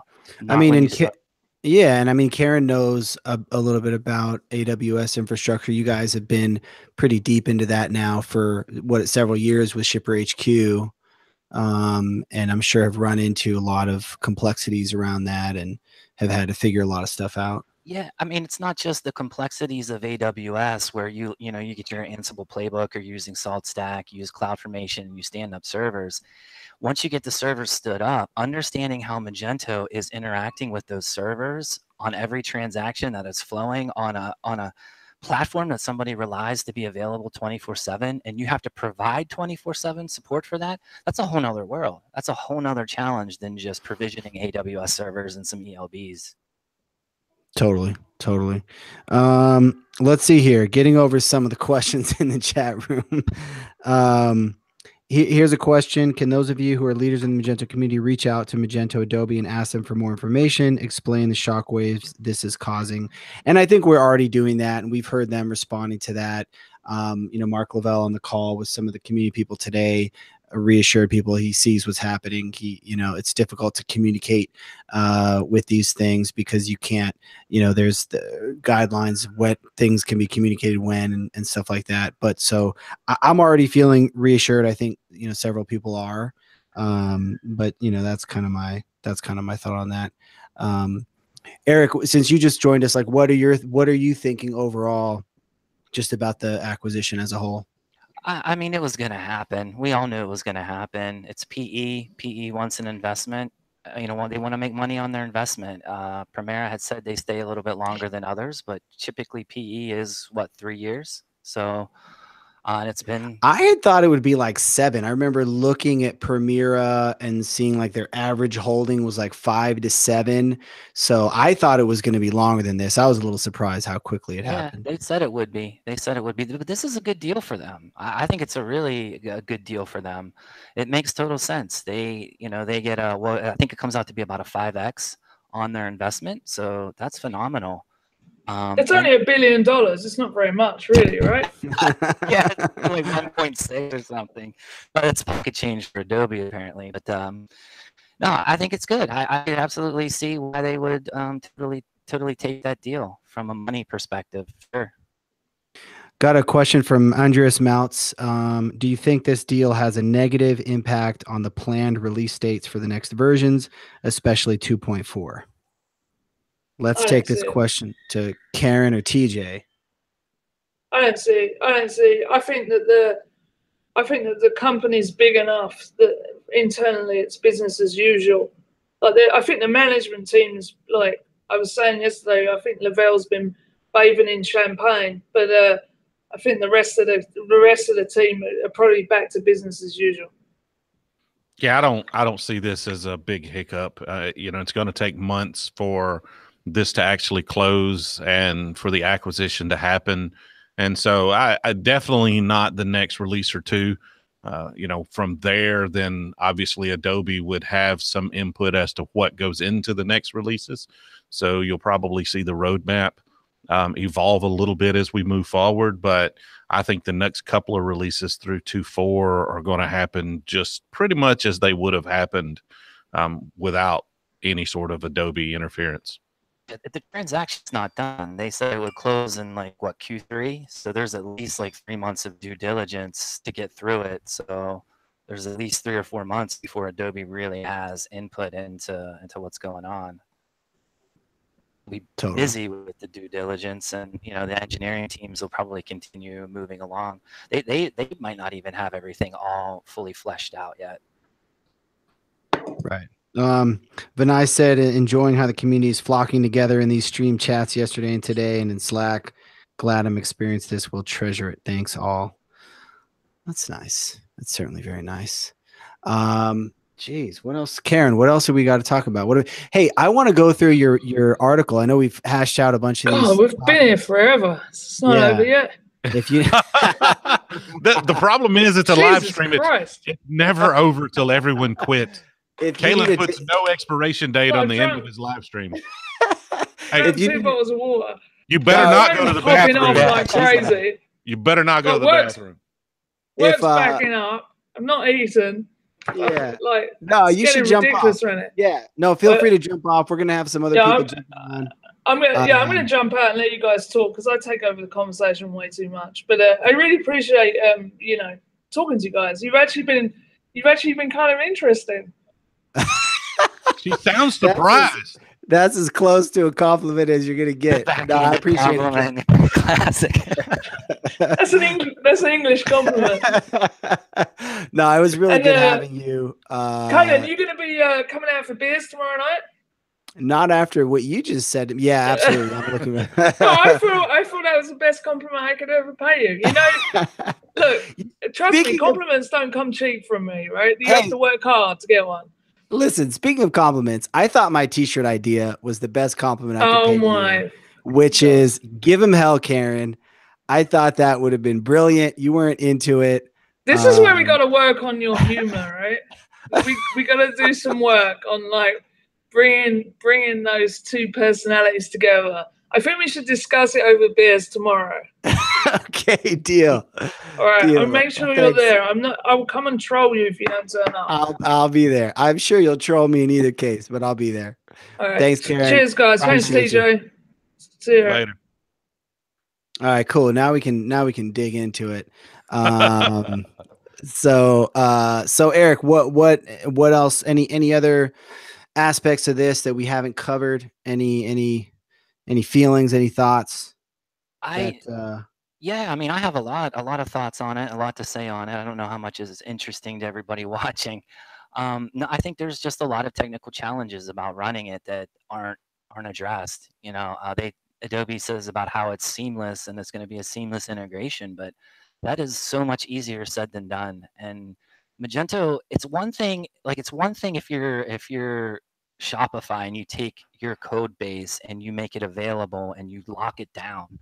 Magento just not like that. It's not locked down. It's not a locked code base, and people are free to do whatever they want with it. That's a whole nother game, man. That's a whole nother challenge that I'm not sure they're necessarily ready for. It's not just a regular piece of software that you take and install like WordPress and Woo, and it's very lightweight. It's not. It's very complex and very challenging. So I think there's going to be a lot of struggles with that. But that gives us a lot of time to, as a hosting provider, to keep building and to keep innovating. I think we have a lot of time left to do that and to get pretty far. But open source will always be open source, and you can run it anywhere, and that'll always be an option for hosting providers. But I could see why a lot of people would branch out and diversify. By the way, shout out to Brendan Falkowski, who just has joined us. Personal hero of mine, first time getting on the stream. I'm going to see if I can get Brendan on. I just sent him the Hangout link. So Brendan, if you have some time and want to join us, that would be fantastic. I'd really enjoy that. What do you guys think about the marketing position? Do you think they're going to go straight into the enterprise? That seems to be what everybody's saying, but on the call and the blog articles that I've read, they've talked a lot about B2C and also middle market. Yeah, I mean, it does seem like they wanted to, on the investor call, they said something about Magento being positioned for mid market and then being able to grow into higher tiers of the market. So I see that happening, and at the same time, I think the open source emphasis is going to be real. But there's open source at the lower end of the market, and there's open source at higher end of the market too. So I do see them moving up market and simultaneously continuing to support open source. So has anybody actually used Adobe Experience Cloud and the marketing tools that are there and the Sensei AI? Like, what is the Sensei AI? Does anybody know? I would love for anybody in the chat that has experience with this, you want to share anything, you want to jump on. I don't have this. Actually, Brendan did send me a DM of something he's used as some kind of an Adobe product that's really kind of old and crusty and has like a 2013 copyright in the footer. But yeah, I don't get it at all. I don't understand what experience means in this context. And I'm curious to know more about that. I don't know much about how the content management stuff works in Adobe's suite. So a lot of stuff I don't. What about the previous deal Magento had with Adobe where they were doing some headless stuff? Well, they're definitely working on an integration with Experience Manager. I think there's one out there currently. I don't know much about it because I don't know anyone that is used that content platform. But this merger, CMS? TJ, it was a CMS. Yeah. Well, I think Experience Manager is basically a content and marketing platform. I don't know exactly what all that entails. That's a bit of speculation on my part based on very limited understanding.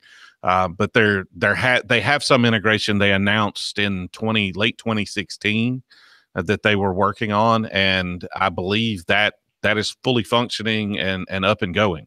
But the acquisition definitely helps Magento on both fronts. I think Adobe instantly gives them the resources and the clout they need to get into the ultra premium, really high end deals. But I think Adobe also understands the profitability of the small and mid markets, and they will try to do things to push Magento that way as well. So they're going to continue to try to span the gamut of the market.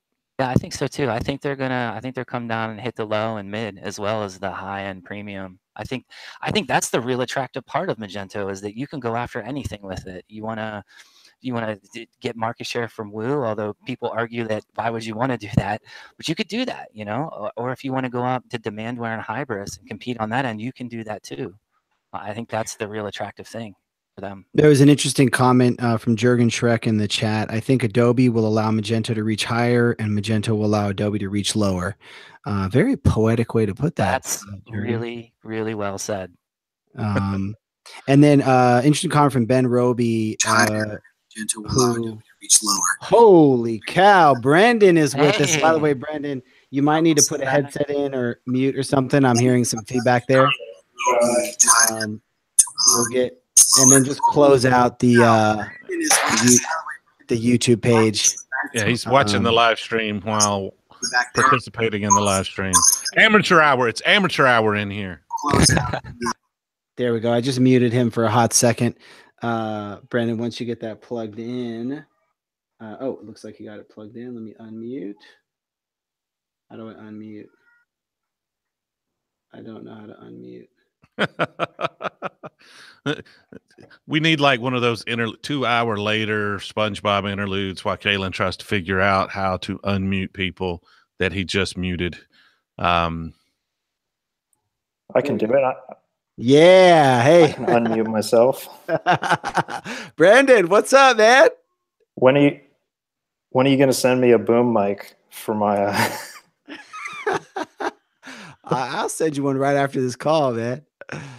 Hey, well, it's good to have Not you. This is your much. first time joining a stream, and right straight away you got pulled in as a guest. So I'd say you're doing pretty well as far as live stream participation goes. Well, Got escalated quickly. And if you got, Yeah, can you guys still everybody. hear me? I think everyone got distracted by Stormcrow pictures. Yes. By the comment there. We may need to rethink this a little bit. Let's. I may be more excited now than I was a few minutes ago. But What Stormcrow was the just comment? mentioned. What was the He comment? just mentioned that Adobe Experience Cloud's price was $3 million. Holy crap. We're just realizing what's happening here. So Brendan, oh, is Brendan still there? Oh, he might have refreshed. Brendan, can you hear me okay? yeah, I did Awesome. a crazy thing because I had the YouTube playing in the background and I was listening to you guys in the Hangout video and everything was getting said 3 seconds apart. Gotcha. That'll make you I was dizzy, like, how do I man. stop this? What's going on? That'll mess you up. So dude, what are your thoughts overall? What's the Falkowski hot take? I have a bit of a reputation for being hard on this kind of stuff when I don't necessarily like it right off the bat. I think about what I think about when eBay bought them is that they would get a lot of resources and they could do a lot more quickly. And that might not be the same thing today because Magento's been in a position for 7 years now where they had a lot of resources and they could do a lot of things. Whether they use those effectively or not at the time or were stifled from doing so by their owners at the time has been different under the eBay and the PE days. I think everybody's been really happy with the last 3.5 years. Things have gone in a very good direction, and it's kind of on Adobe not to screw that flow up. Like they could totally shift it. They could have a different plan than what we're imagining. I haven't really been listening to the investor call or anything yesterday. I just kind of saw the hot drama Twitter news. Personally, I'm not really bought into the Adobe software ecosystem anymore.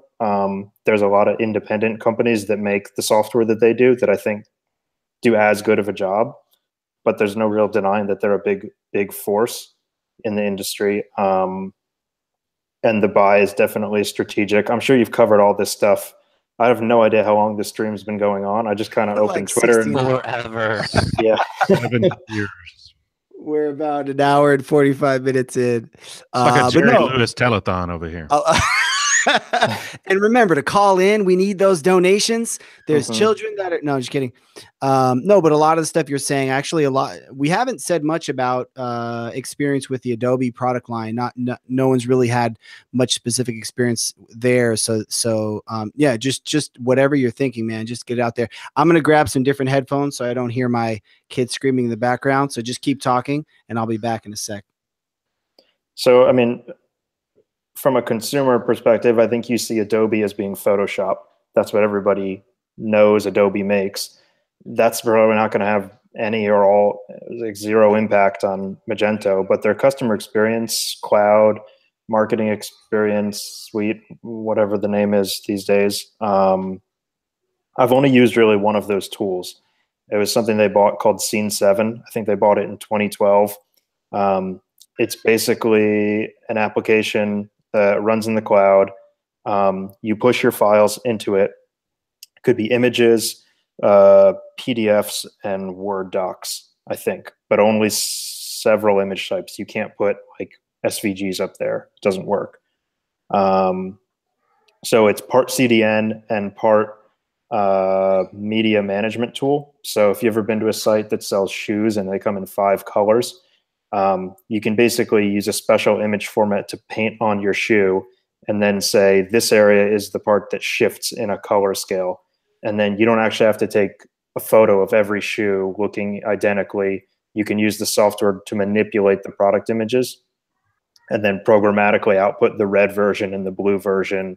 And you've probably seen that on sites where you hover over them and it's an identical photo just with color shifts happening. You don't really have to do that in Photoshop anymore. You can do that with software. So the Scene 7 tool, which I'm not entirely clear if we're just in a legacy version of the software, because I believe there is a newer iteration of it, but I don't know why we haven't been upgraded into that. All I can say is for the last 5 years, we've used a tool that's 100% Flash based. You can really only access it through the browser, and I think there's an SFTP upload, but we don't really use that, to be honest, after we did the initial import of all our product images. And it serves as both a CDN and a compression middleware.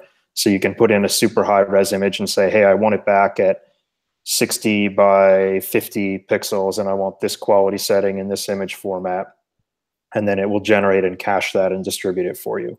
So the actual outcome of the service is pretty excellent. It's widely configurable for defaults. You can request anything custom out of it using a get parameter type API. We've used it for a long time. I can only say that the interface of the product has been extremely stagnant and behind the times. So I don't know. They could just wipe it off one day and have a totally new version, and then I wouldn't have anything bad to say about it. Who was it? Someone posted an image of Adobe Content Manager, and it was using Flash with a copyright 2013, and they were, was that you? Yeah, that was you, me. wasn't it? Yeah, I could log in and show you now, but I don't know who would strike me from the earth if I did that. Yeah, it's Flash with a copyright of 2013. It hasn't changed, he said. Yeah. One of the funny things about this acquisition is the timing in regards to progressive web apps and the experience that customers are about to have on the web, especially around e-commerce. And Magento as a platform seems to be leading in the push toward PWAs. And I'm interested to see if that gives kind of a clean break to be able to leverage some of these Adobe experience tools or integrate them into your website without necessarily fully integrating them into your Magento. Because your website is itself a standalone application, then it's possible to pull content from one source and then pull e-commerce from another source and, kind of meld those together with the PWA. So it's interesting to see how that will play into how they bring all these services together. It's interesting because I really didn't get the whole headless thing for quite a while. I was like, how are we going to throw away all this work we've done in the front end for like a decade? And I'm really starting to see all the pieces fit together from the perspective of developer resources, being more interested in working in a more modern front end stack, and just all the different. And then from this angle, it makes is another way that it just makes more sense that you've got now people building experiences through Adobe's suite and then hooking into Magento on the back end.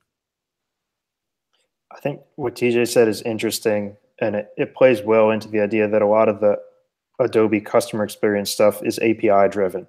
So you build it in whatever tool you're working in, and then you pull it. And in a PWA context, you're defining a new component, say it's a content block on the header of the page. You could do that today in Magento's CMS. You could do it in Page Builder or old Bluefoot, or you could use an external tool to do that. And the component doesn't really care where that data comes from behind the scenes. If it's Magento or somewhere else, I think it would be great in the same way that when eBay acquired Magento, you had a much deeper PayPal integration just kind of out of the box. And no one really fooled around with customizing that heavily because they kind of just did it for you. If you had alternative tools, I would call them third party, but now they're first party tools that you can just turn on in Magento to have a different or better content management experience, that would be great. I'd say the same thing for a CDN-like product. Maybe that steps on some people's toes because there are a lot of people working on that anyway.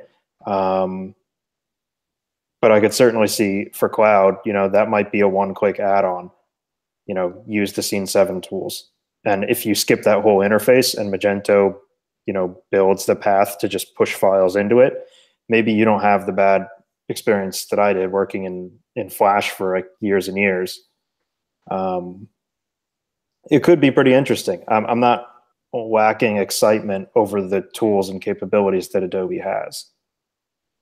Yeah, we've got some comments in the chat here as well asking, if we're talking about integrating Adobe products, obviously, especially if some of the things have been quoted are true in the chat, the Adobe products license are quite a bit more expensive than even Magento Enterprise.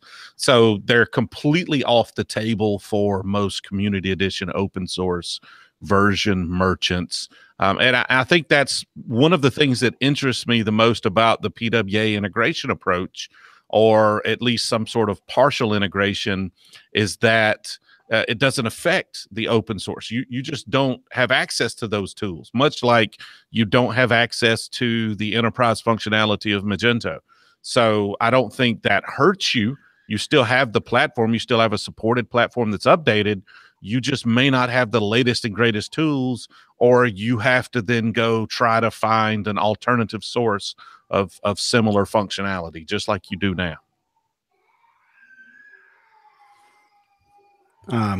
Chris Brown is mentioning he uses Scene 7. Different people chiming in on the different tools that they use in the Adobe stack. Man, I'm having a hard time keeping track of the comments here. There's it going gangbusters. Yeah. So sorry. You seem to be losing focus here. Kalen's losing energy. We've reached his limit. 2 hours. That's his limit. Yeah. He looks like you asked Alex to come on? No. Oh, he's a lot of people have been talking about whether the open source nature of Magento is going to be maintained at Adobe. And kind of what you said, TJ, makes me think some of that might rub off a little bit. Like Scene 7 and the Experience Manager products are very expensive, as you mentioned. You have to be at the right level to start using them. And I would hope that level would come down. Those tools don't necessarily have to be just for enterprises. They're valuable, and if they can scale them downward, Adobe as a company, that would put a lot of that into the reach of customers they just don't really approach on a one-to-one level today. The mom and pop to the medium-sized business, maybe they can't afford to take that contract on. But if Adobe suddenly bought a company that has a huge number of customers in that lower and middle level, maybe their sales team needs to adapt and start looking at them as a serious revenue stream, because it is a big part of Magento's revenue stream. And I think it's just a human thing at that point. It's not the technology limiting them from taking those customers on. Yeah, what I expect to see out of Adobe is a model similar to what they've taken with their Creative Cloud, in that they're going to take Magento. You're going to have an open source version. How do you monetize? How do you make money from the open source version? Well, what you do is you have different features, different things that can be done that you can then have people to subscribe to. And for $50 a month, you get the advanced content manager, or you get this, or you get that. And I also see, especially with the really big features, if you may pay $1,000 or another $100,000 a month. I don't know depending on what they want to price, and you get this suite of tools, but you have various tools you can choose, or you can just pay a little more than the cost of 2 or 3 tools and get the whole package. And so I expect the differentiation between Enterprise Edition and Community Edition to widen, but I also expect to see some of the, and honestly, I wouldn't even be surprised if Enterprise Edition itself is eventually phased out in favor of, you now have Magento and you pay a fee for each of the features you want. You don't want B2B, you don't pay for B2B. You want the content management, the experience manager, you pay for that. I wouldn't be surprised if they don't really actually merge together more, rather than start, start to widen that gap. So I think anything's on the table, but I definitely expect them to figure out a way to monetize Community Edition. What is this Adobe Business Catalyst Telesh is talking about? Did you see that in the comments, Galen? He was saying it was end of life. Adobe Business Catalyst. Yeah, no, I don't know too much about that. I've been on that page once, but I honestly don't remember what it was. Yeah, I'm not sure. Question from Jürgen Schreck. Does Adobe have any history for fostering a community like Magento has? I don't think so. Brandon might know more than I do about this. I mean, certainly there's an Adobe community. As far as an open source community, I think PhoneGap or Adobe Cordova might be the closest thing they have. And I'm not sure exactly how strong those communities are. Yeah. What do you think, Brendan, about the sort of the broader Adobe community? I mean, it's kind of like I said before, Adobe has what I think of as a consumer suite of products, even though they're used by professionals, which is like Photoshop, Lightroom, video tools, all that stuff. And then they have business services. And I think Magento is falling more into those business services side than just something any person could download and make something with. Certainly on those creative tool sides, there are deep communities of Lightroom users, Photoshop users. They have conferences and meetups. I think Adobe Max is like in a month or something like that. It's coming up soon. I don't know that they have the same kind of distributed developer community, even around PhoneGap or Cordova, that Magento does. I mean, it's comparable, but I don't really hear about it. I'm not really in that world, so that kind of makes sense. But yeah, it's certainly not critical to Adobe as a company in the way that it is to Magento.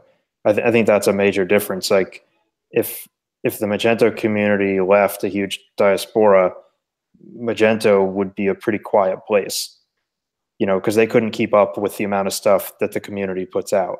And if that happened in Adobe's world, they could keep carrying on, just pushing out their own content just fine, I think. And that may be something that both companies need to adapt to. Right. I'd hate for Magento to go back to being a very quiet company like it was in the eBay and before days. I mean, before they just didn't have the numbers to do it. Yeah, I see it going the opposite. I think now there'll be more noise. There'll be more content. You'll start seeing, hopefully I am for sale. If you want to sponsor a live stream and put a sticker on the back of a laptop, I will sing your praises all the live long day. But I think you'll start seeing a lot more official content from the source. And they've been trying, especially video content, YouTube content. They've been putting out some stuff. But I think the community association, you're going to see a lot come from that Magento association that they're building. I think that's really what that is to try to engage with the community and try to build positive spin for the platform. And Philip is making some great points, which is that, people are pretty fanatical Photoshop users and things like that. So Adobe is big on community, and there's some super fanatical communities of creatives, like you were saying, Brendan, around some of those products. I think when I say community, I'm thinking developer community, and that's what I'm not as clear on what that looks like. So it'd be really interesting to hear what Matt Assay says. I think they're starting a new drinking game about every time I say that dude's name. But it'll be interesting to see what he says about that. Obviously be more plugged into the developer community, but yeah, definitely some massive creative communities in the space. Galen, can we go back to Business Catalyst for a minute? I just looked that up. You got to see this. So Business Catalyst is a hosted SaaS all-in-one solution for building and managing business websites. It has sales, service, marketing features such as e-commerce and email marketing tools. This is what they sunsetted. And the pricing for this starts at $12 a month and goes up to $79.99 a month. And they say it was designed for like a reseller mission on it. So Adobe was absolutely on the low end of hosting and e-commerce and email all-in-one feature packages and a SaaS product. That's You interesting. might want to adjust that microphone a little bit there, Eric. It's kind of, we getting a lot of popping when you speak into it, and it's kind of breaking up a little bit. Oh, sorry. But yeah, is this better? Yeah, it's a little better. It's Okay. it's at least not breaking up. But I yeah, think that's the, everybody's just assuming that this is a big play and that Adobe's plan is to just shoot up market and abandon all of the plebes at the bottom. And I think that shows that that's not necessarily their strategy at all, that they have been playing in that lower end Wix style market. And maybe, you know, that they have plans to, you know, to attack that market even more so with Magento. You know, time will tell, but it's definitely not out of the realm of possibility that they do plan on pushing both up and down. I think so. I've been saying that for a while. I think they're going to attack the low end. Like, everybody's really focused on the enterprise, but here is proof that they were in the very low end market. And it's not the first time they've done that. I mean, I look at eBay versus Amazon and say eBay had their own stores feature for a long time, and they shut that down too. And if you remember, a lot of those customers came over to Magento, or Yahoo stores did the same thing.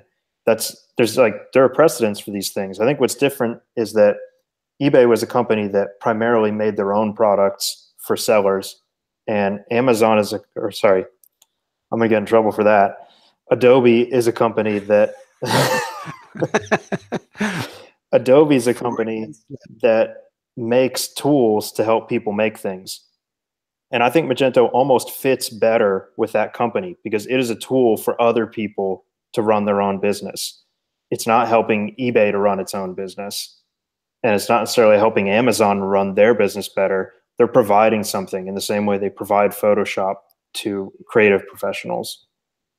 The thing that I don't get, like what the way you're describing Adobe is how I've always thought of them, as creating tools for creatives.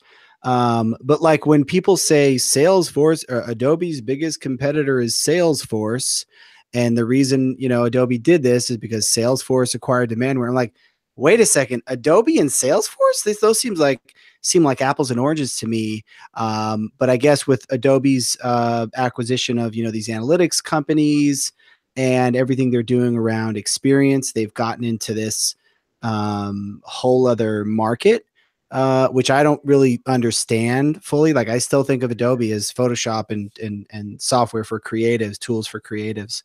But they, you know, if Salesforce is their biggest competitor, they're in a much different market position than how I tend to think of them. But I think all these companies are doing that now. Like, when you tell someone Microsoft, you think Windows, but Windows is like 5% of Microsoft's business. Like, it's nothing to them. It's just, they're still in the game, but their business services and cloud and Azure, all that is where Microsoft's making money today. And I think back to when I was in school, you know, the companies that were doing big level IT consulting, Deloitte, you know, they didn't have anything related to the web at all. And now they're buying up companies that are design agencies, basically. And now Deloitte Digital, like they're competing with the small scale agencies to build sites for companies, because now there's a lot of value there. And I think companies just are addressing the fact that they have a little hole in their whole portfolio of work, and they're trying to fill that with companies that they think have a lot of value. You know, 1.68 billion of value might be enough, but yeah. I mean, a lot of really consolidation overall in the market. Yeah, so it is interesting. That's a great point about Microsoft. I mean, the way that we think about these companies is something that shifts quite a bit over time. I think we have some more comments here in the chat. Yeah, Philip mentioned that Adobe has its own infrastructure for things like Sensei and managed infrastructure for Experience Cloud, and uses AWS for other parts of delivery like doc storage. The Sensei thing's kind of wild. I mean, it's, I think Lavelle mentioned that they've made a massive investment into AI with Sensei, which is interesting. There's a lot of talk of AI. There's plenty of extensions on the Magento marketplace that do AI. But it's one of those things that it's really only the biggest companies, the biggest tech companies that are making massive investments that are, I think, making progress with innovative solutions in that space, just as it's so expensive to do that. And so I don't know too much about Sensei, but it's a cool name, and should be interesting to see how that pans out. I mean, if anybody knows anything about Sensei, that'd be super interesting to hear about in the comments as well. And we need to venture over into the Adobe communities and start trying to drag some of those people over. It sounds like we don't seem to have a ton of crossover with the people participating in this live stream or Twitter that also have experience with Adobe, which is surprising. It's surprising with the acquisition and the integration that there aren't more people that seem to be just popping up out of the woodwork that actually have experience on both platforms. Can you recall at Imagine or Meet Magento Live, that Adobe was a sponsor or ran a booth even for their products? I can't remember seeing them even represented at a conference in the Magento space in the past. No, I know Mark Lavelle actually spoke at the Adobe conference right before Imagine, a couple of weeks before Imagine in Vegas, because I was considering just staying in Vegas for a few weeks and going to 2 or 3 conferences that they were having, and Adobe was one of them, and I did see that he was speaking there. But I haven't seen Adobe come to Magento. Yeah, that's a good point, because I mean, they made the strategic partnership, obviously, and there's a lot of talk about Adobe, and I've heard them Adobe getting brought into Magento deals, Magento getting brought into Adobe deal. Maybe that's the reason. Maybe it's because Magento is more so being brought into these higher up market Adobe deals, and Adobe isn't necessarily trying to sell into Magento's market, although I'm sure there will be some of that'll happen, but maybe it's more the other direction. Maybe it's more Magento trying to be brought into that up market. Maybe that, because otherwise, why wouldn't they have at least had a booth or something? I mean, Amazon had a booth. Everybody gets. Yeah, but I mean, Amazon has Amazon Pay. What would Adobe be selling? Like, how many merchants walking around can pay the Adobe Experience Manager license and or know what it is and or want it? And the reason, one of the things we joke about in the ecosystem is paying the Magento tax by having a booth. And it's an expensive booth. It's very targeted audience, but it's a very expensive booth. You don't need to buy any favor by having a booth when you can buy the company. And so okay, so by the way, Philip is correcting us. He said they've been a gold sponsor and they did have a booth. I didn't see it.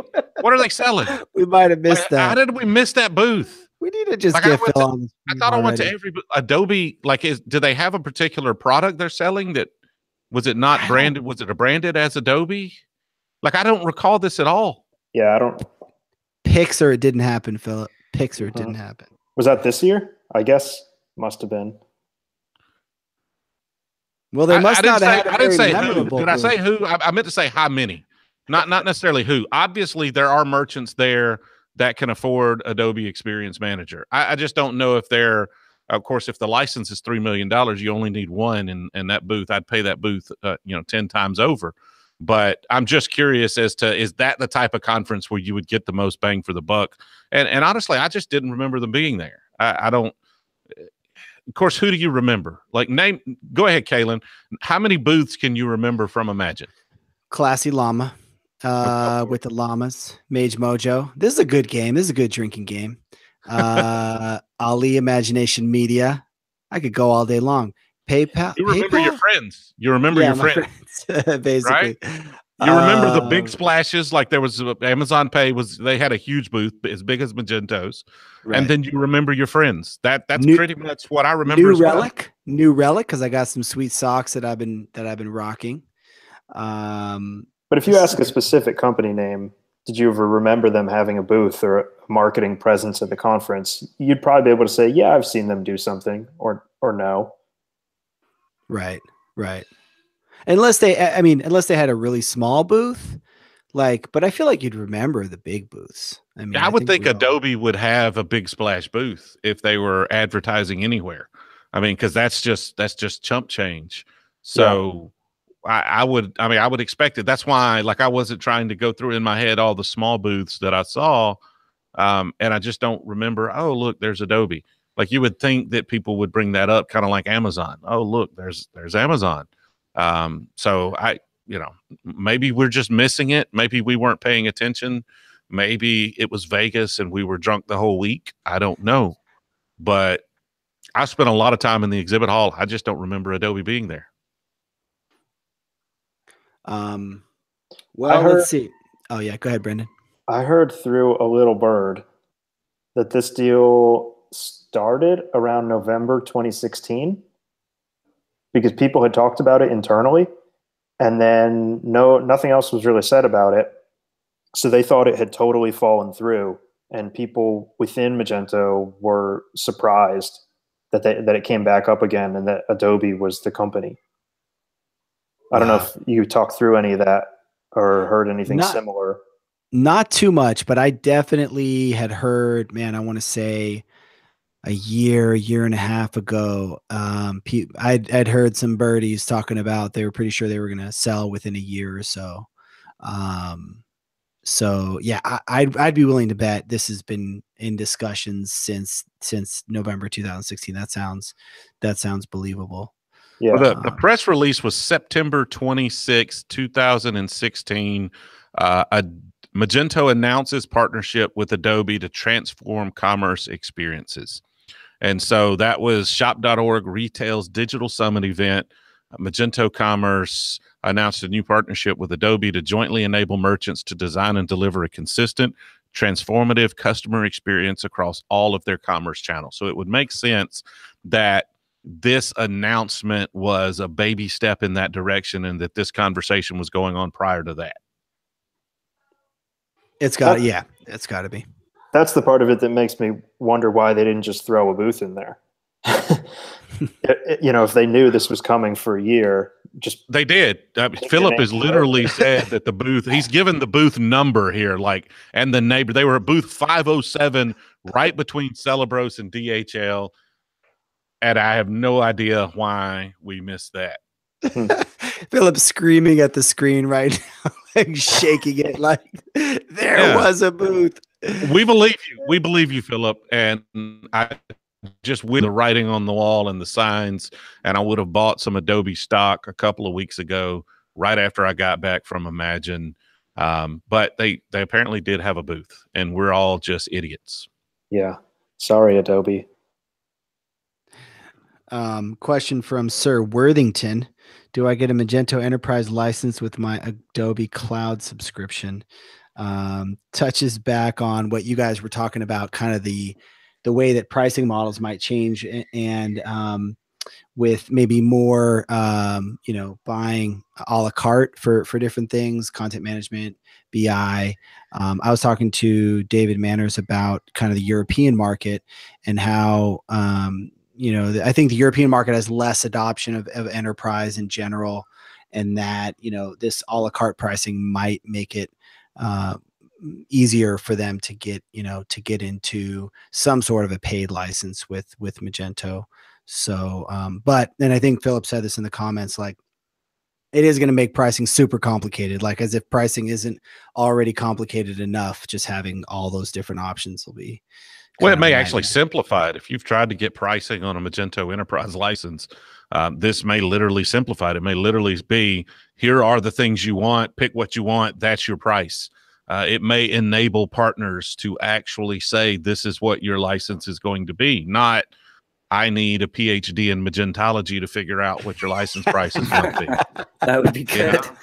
So it could literally be a great thing as far as at least simplifying pricing. Now, pricing may go up, pricing may go down, pricing may stay the same, but I just doubt that they'll still continue to be this kind of cloud around, pun intended, around how they price the thing. I mean, you could look at Experience Manager, which is a very salesy, negotiable, what are you worth? What can I afford to give you / get you to give me process. I don't know that that's going to disappear, especially at the higher levels. But the low end, definitely, Adobe's made a lot of moves to make that transparent and recurring in the last 5 years. Which Magento is kind of not in that SaaS market since Go. Magento. You had to bring it up, didn't you? You had to Should bring we it up. talk one Go? one Magento Go project, and yeah, it wasn't right timing, I guess. Right product. I will say and I've criticized cloud and continue to do so. I'm still angry that I can't get a single partner to talk about it on the record. But anyways, I was thinking about the difference between Go and what they've done this time around with cloud, and just the fact that they've been able to get Adobe, a major Silicon Valley company, to essentially invest in cloud and community. But come on, cloud is probably the bigger factor. So just from like an execution perspective, overall as a company, like they did a better job this time around than they did with Go, like just purely from a dollars and cents perspective. A lot of critiques that could be made about the actual infrastructure. I'm sure Eric is Biting my tongue. Yeah. I don't know if that's but actually. You have to respect it purely from a business perspective, is what I'm saying. Philip Jackson's giving you a hard time here in the chat. Says can't get a single partner. He said it multiple times. He said it multiple times on record. It's just not salacious, which is what you're actually looking for there. So no, what I'm looking for is I've asked a partner to do a live stream, do a deep dive. Let's talk about, because I did this video, I talked about the issues I've heard about downtime during deployments and different things, development environments, and I got yelled at for some inaccuracies in there. But I want to do a deep dive with somebody, on cloud, go really into specifics on the architecture and the types of things that Eric has talked about. And I've had 6 or 7 people turn me down to do that. So if anybody's down to do that, I think that'd be cool. But sorry, Brandon, I cut you off. Have they discussed like what percentage of their enterprise license holders are using cloud? Or I guess 50% of new sales, they said. 50% of new sales, 150 live and 500 sold. That was from the blog post. Okay. Yeah, I don't know. I mean, I think about the whole ecosystem. That's what, 10% or less of all enterprise licenses. There's probably like 5,000 of them or something in the wild. I have no idea. I'm just kind of guessing here. But I don't know if that would have as big of an impact as the amount of chewing pieces off their competitors have done.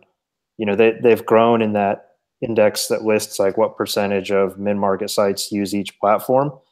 And they've just nonstop taken bites, sometimes double-digit bites out of their competitors each year. And I mean, that has to be encouraging that there's a solid revenue stream that's not going to quickly reverse. Right.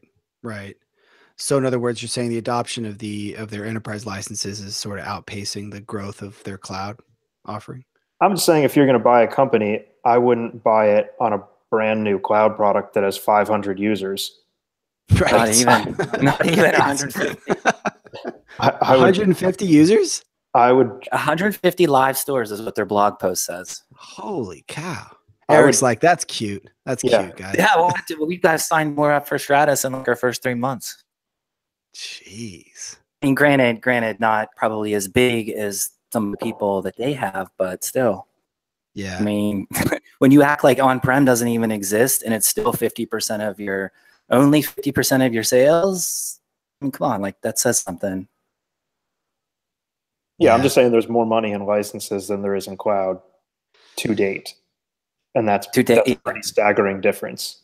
So Well, it will be interesting to see too, though, how Adobe, if they do decide to change the revenue model and how they're making money on the platform and try to leverage all of these add-ons possibly to monetize the open source version. How does that affect their focus on cloud? Is that a focus moving forward? I mean, obviously, it's the sexy term. It's, you know, it's a great buzz term. Everybody wants to be a cloud company. But is that if they have different thoughts around monetizing Magento, how big of a focus and is, you know, does Magento to continue, do they continue to push as hard as they're pushing on cloud right now? I mean, I think, you know, cloud is massively profitable. I don't know what their margins look like on enterprise licenses. It's possible that's a much bigger revenue source, but it's hard for me to imagine that there's anything that would be as nearly as profitable as cloud. That said, one thing for hosting in the US alone, I estimate it's close to double what their annual revenues were in 2017. And that's just the US. Now, granted, the US is the largest market, but make no mistakes, there's a lot of money in hosting, a lot. I've been to those Mage Mojo parties. I know. I mean, I'm not know there's a lot of there's a lot of money in hosting. I know. No, it's true. I mean, they looked at the ecosystem. All the biggest sponsors were hosting, Nexus, Rackspace, now Mage Mojo on the come up, but all the biggest partners hosting. And they said, hey, let's take a piece of that pie, or more likely Primera said, hey, let's take a piece of that pie. That's totally what it was. Primera bought them, and cloud is so hot right now. Primera said, like, we want a cloud, give us a cloud. And that's what they did. I think they only had maybe 4 months to do it. And it wasn't, I don't think they made a bad decision. I think it was a great decision at the time to choose platform.sh. That was pretty cool stuff when it came out. But then it just never evolved. It never innovated. From a business perspective, zero chance this acquisition happened without the cloud. Zero. Right. Negative Totally. 100% chance. Yeah. It's an add-on, basically. If you're going to sell the license, why do you not hand them the next piece of paper that says, do you want the infrastructure with it? Oh, it's 3-year contracts. Like, a lot of them are 3-year contracts. That's beautiful. Like, you can book that revenue up front. So 500 deals in the pipeline, 3-year contract, 1 to 3 years, and you book it all in advance as sales on your books. Like, that's awesome, especially if you're looking to get acquired like that. Yeah. Well, shoot. Any other topics we got to cover? We've been going for 2.5 hours now. I'm very impressed with us. Can you catch me up? Who are the people in Adobe that I have to be really careful not to say anything offensive to right away? None of them. Say offensive stuff. Just jump in there. Go at it. It's good, man. So not Matt, that assay guy. Let's give him a wave. How you doing? Yeah, that guy's super cool. He mentioned, he looks cool. Yeah, he looks super cool. He tagged 3 other people in a recent tweet that I think also work on the open source side of things, and he's trying to get them connected in with other people in the Magento community. But yeah, those are the only 2 that I know. I threw a tiny bit of shade at whoever Mark Lavelle is reporting to. I can't remember his name offhand. But I just looked at his resume, and he was like an investment banker in the past. So I don't know. He just seemed like more of a suit. You know what I mean? He just kind of seemed like a suit. So VP that Mark Lavelle now reports to. I did a background check on you, and I found some things that we need to talk about.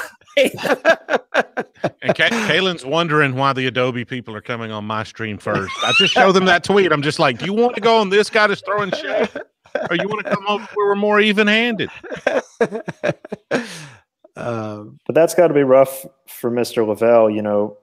Bill me later, acquired. Now he's got a boss. Works his way up, gets control of Magento, right at the top again, acquired. Now he's got a boss again. Now he's got to go up and become the CEO of Adobe. He's just like... Every time he thinks he's at the top.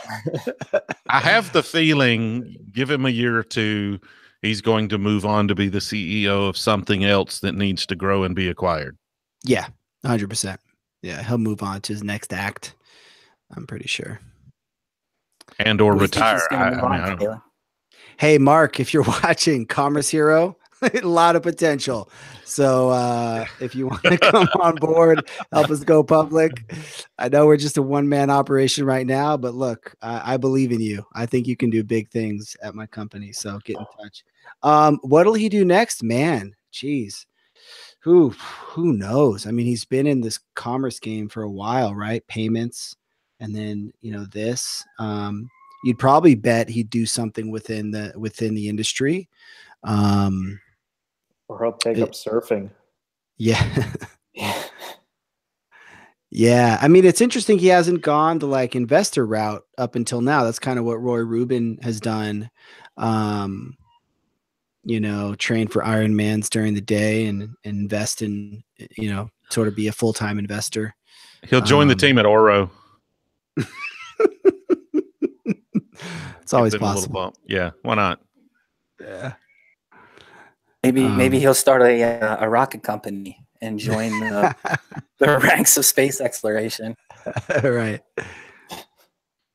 Yeah, that's what you do when you make it big in e-commerce. You build a rocket company.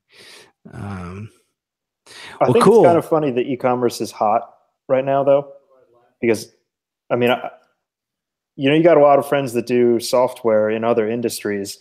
E-commerce is kind of like on the bottom of their excitement level. There's, and they have stupid ideas too, like, oh, my app puts GIFs in your text messages. That's the whole company.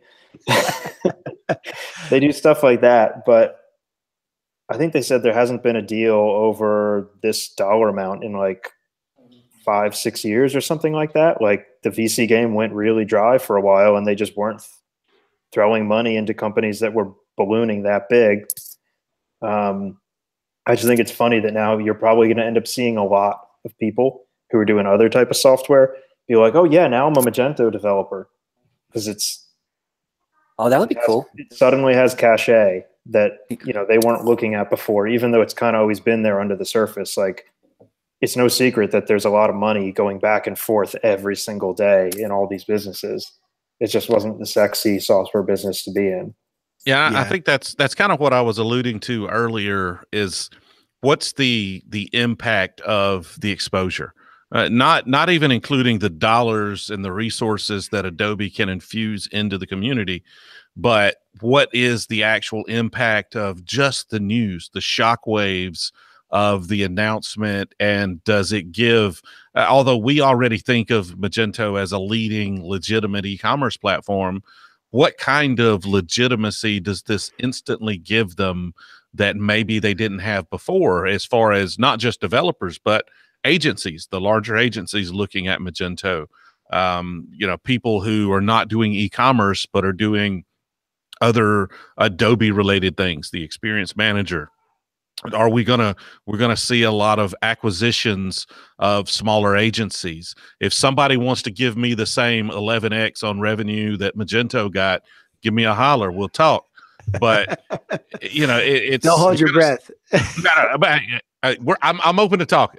Talk me down. Talk me down. But you're going to see mergers. You're going to see people buying their way in because Magento developers are already so ridiculously in demand and hard to find for a lot of people. There's a lot of companies out there. The whole ecosystem was already growing, and there's a lot of companies out there that are having trouble filling the jobs and finding qualified, experienced people already.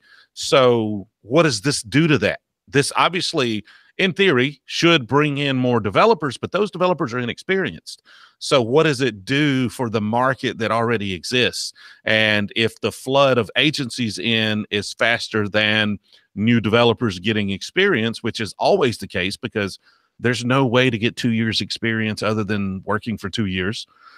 So what does that do to the rest of us that are already here? That's funny. I hadn't thought about that at all. I've been so busy thinking about how hot and bothered I was about, whether Adobe was going to be cool or not. I hadn't thought at all about what that would mean for the hiring market. But you're probably right. It's probably going to be huge. We, for one, welcome our Adobe overlords. I've renamed Commerce Hero Twitter account to Adobe Hero. We've launched Adobe Talk shirts. we've launched a T-shirt on the Mage Talk swag store, Adobe Talk. So no, that's an interesting, and it's true. I mean, you know, when Magento was acquired by eBay, I mean, listen, eBay doesn't really get a lot of respect, like in the larger tech scene. I think it was David Hannemeyer Hansen at one point that said that eBay is where like tech companies go to die or something like that. But like Adobe gets a lot of respect. And I think you're right that like it's a stamp of approval in the wider tech community. It's a household name. It's a household name. When I told my wife Magento got acquired by Adobe, her eyes lit up and she said, "Oh, Adobe! I love Adobe." I'm like, "How do you even know Adobe?" Like, she's using like Adobe products and like it was crazy because now Magento is like a household name because of that. Yeah, whereas like eBay, it's like, wait, so you want to sell something used or what? Like, yeah, it's totally different. Yeah, it's pretty cool. Which do you think is a more exciting long-term vision? What the eBay Fabric idea was, or integrating with Adobe services? I mean, Wow, we know that's a how good one of them question. turned out, but I kind of feel like the eBay vision was actually right off the bat when they said that's what we want to do. A lot of people said, "Wow, that's ambitious." X.commerce. Yeah. That was like $1 billion they spent on that, wasn't it? The rumors were anyway. I'm just curious if Adobe has said anything that you think meets that level of ambition. I haven't paid enough attention to it yet, and I know it's been one day. But no, I don't think they've said much about it, to be honest. And I honestly think they're still trying to figure a lot of that out between them. Well, and there's a lot of technological change coming in e-commerce. So we've already talked about PWAs, but augmented reality, virtual reality, Adobe's already putting a lot of time and effort into those areas. And so, you know, this instantly makes them a leader in any sort of media creation for e-commerce. And so, I mean, they already were a leader in media creation, but now they've got the full e-commerce technology stack. And so it definitely puts Magento ahead for what's possible with the coming changes around technology. Now, what their vision is, again, like Eric said, I don't think I've really heard anything that sounds anything remotely like a fleshed out idea of where they're going with this thing. I think that maybe the eBay vision was more ambitious overall in terms of being this sort of universal layer that everyone can plug into e-commerce, versus like the Adobe thing is super interesting, but it's like, hey, we're going to have better content on the front end. It's going to plug into M2 on the back end, and we're going to get bigger deals. Like, to me, that's more realistic. And so in that sense, it's more exciting to me because I can see how it's going to drive business for a lot of people. But I think the idea itself, I'd say maybe the Fabric vision was a little bit more ambitious, and maybe too ambitious, right? Because it was so abstract that it never materialized. Yeah. Did anybody ever really understand X.commerce? Like, I know I didn't. I never. I haven't met anybody who did. yeah.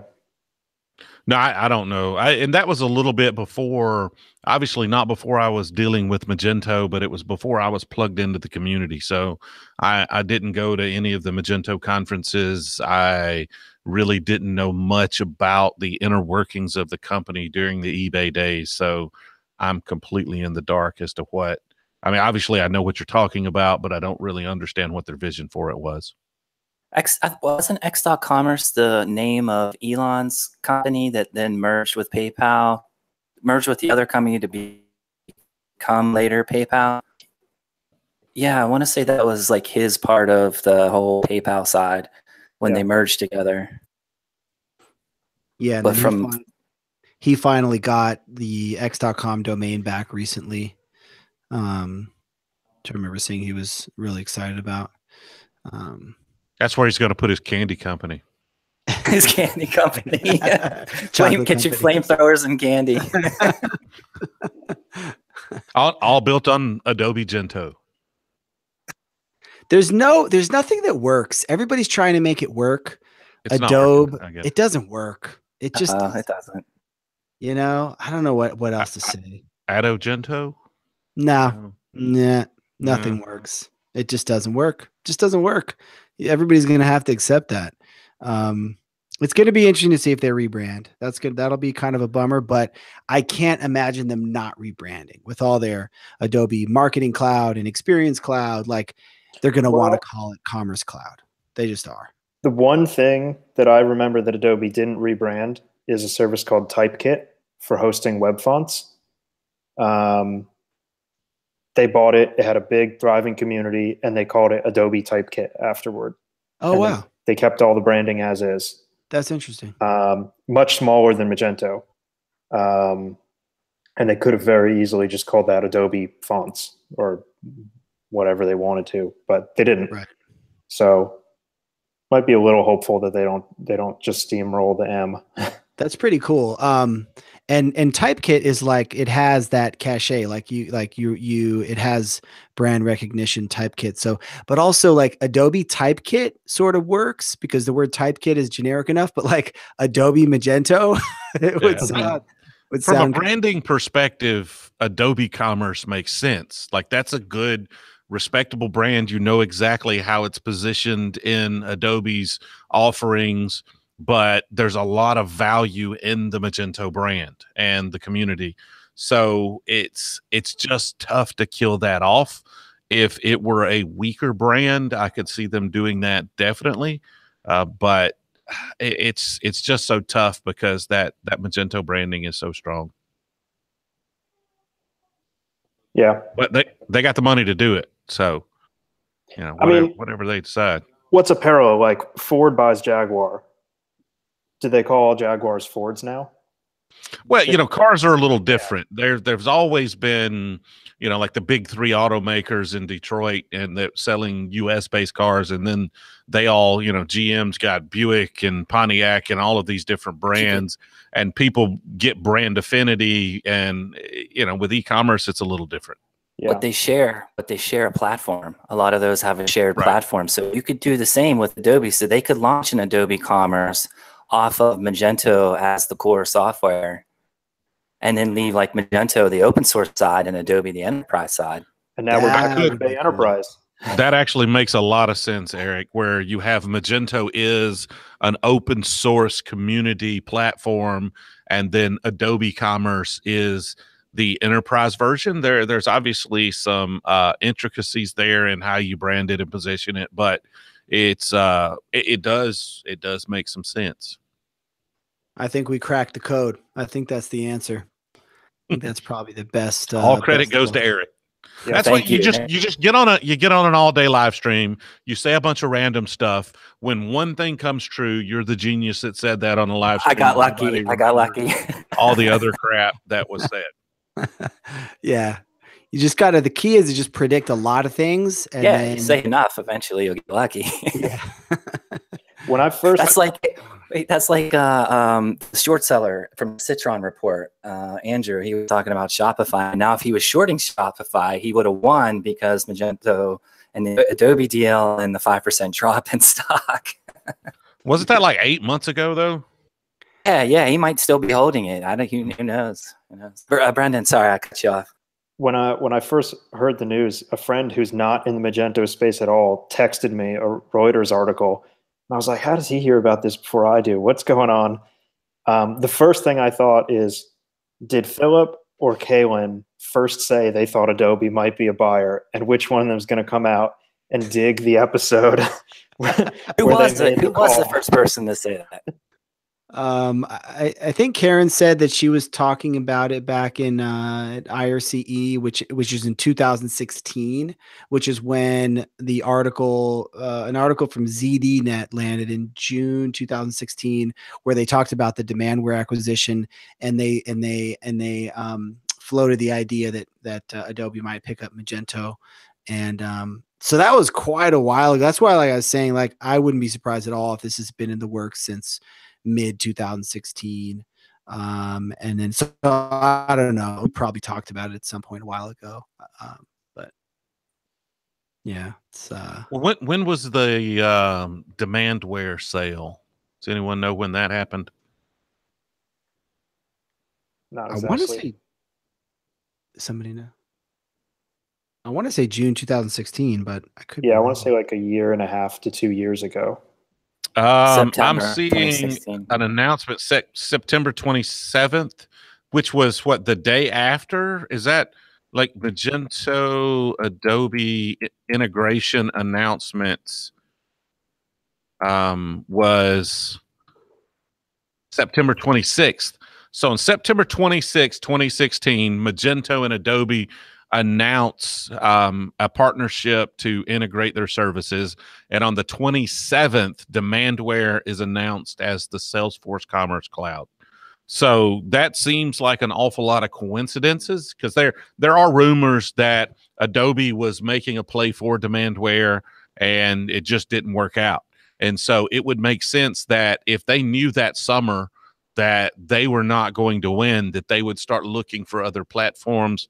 Magento's an obvious choice, which leads to the announcement the day before the Demandware acquisition, which has led us to this day. So that timeline makes a lot of sense.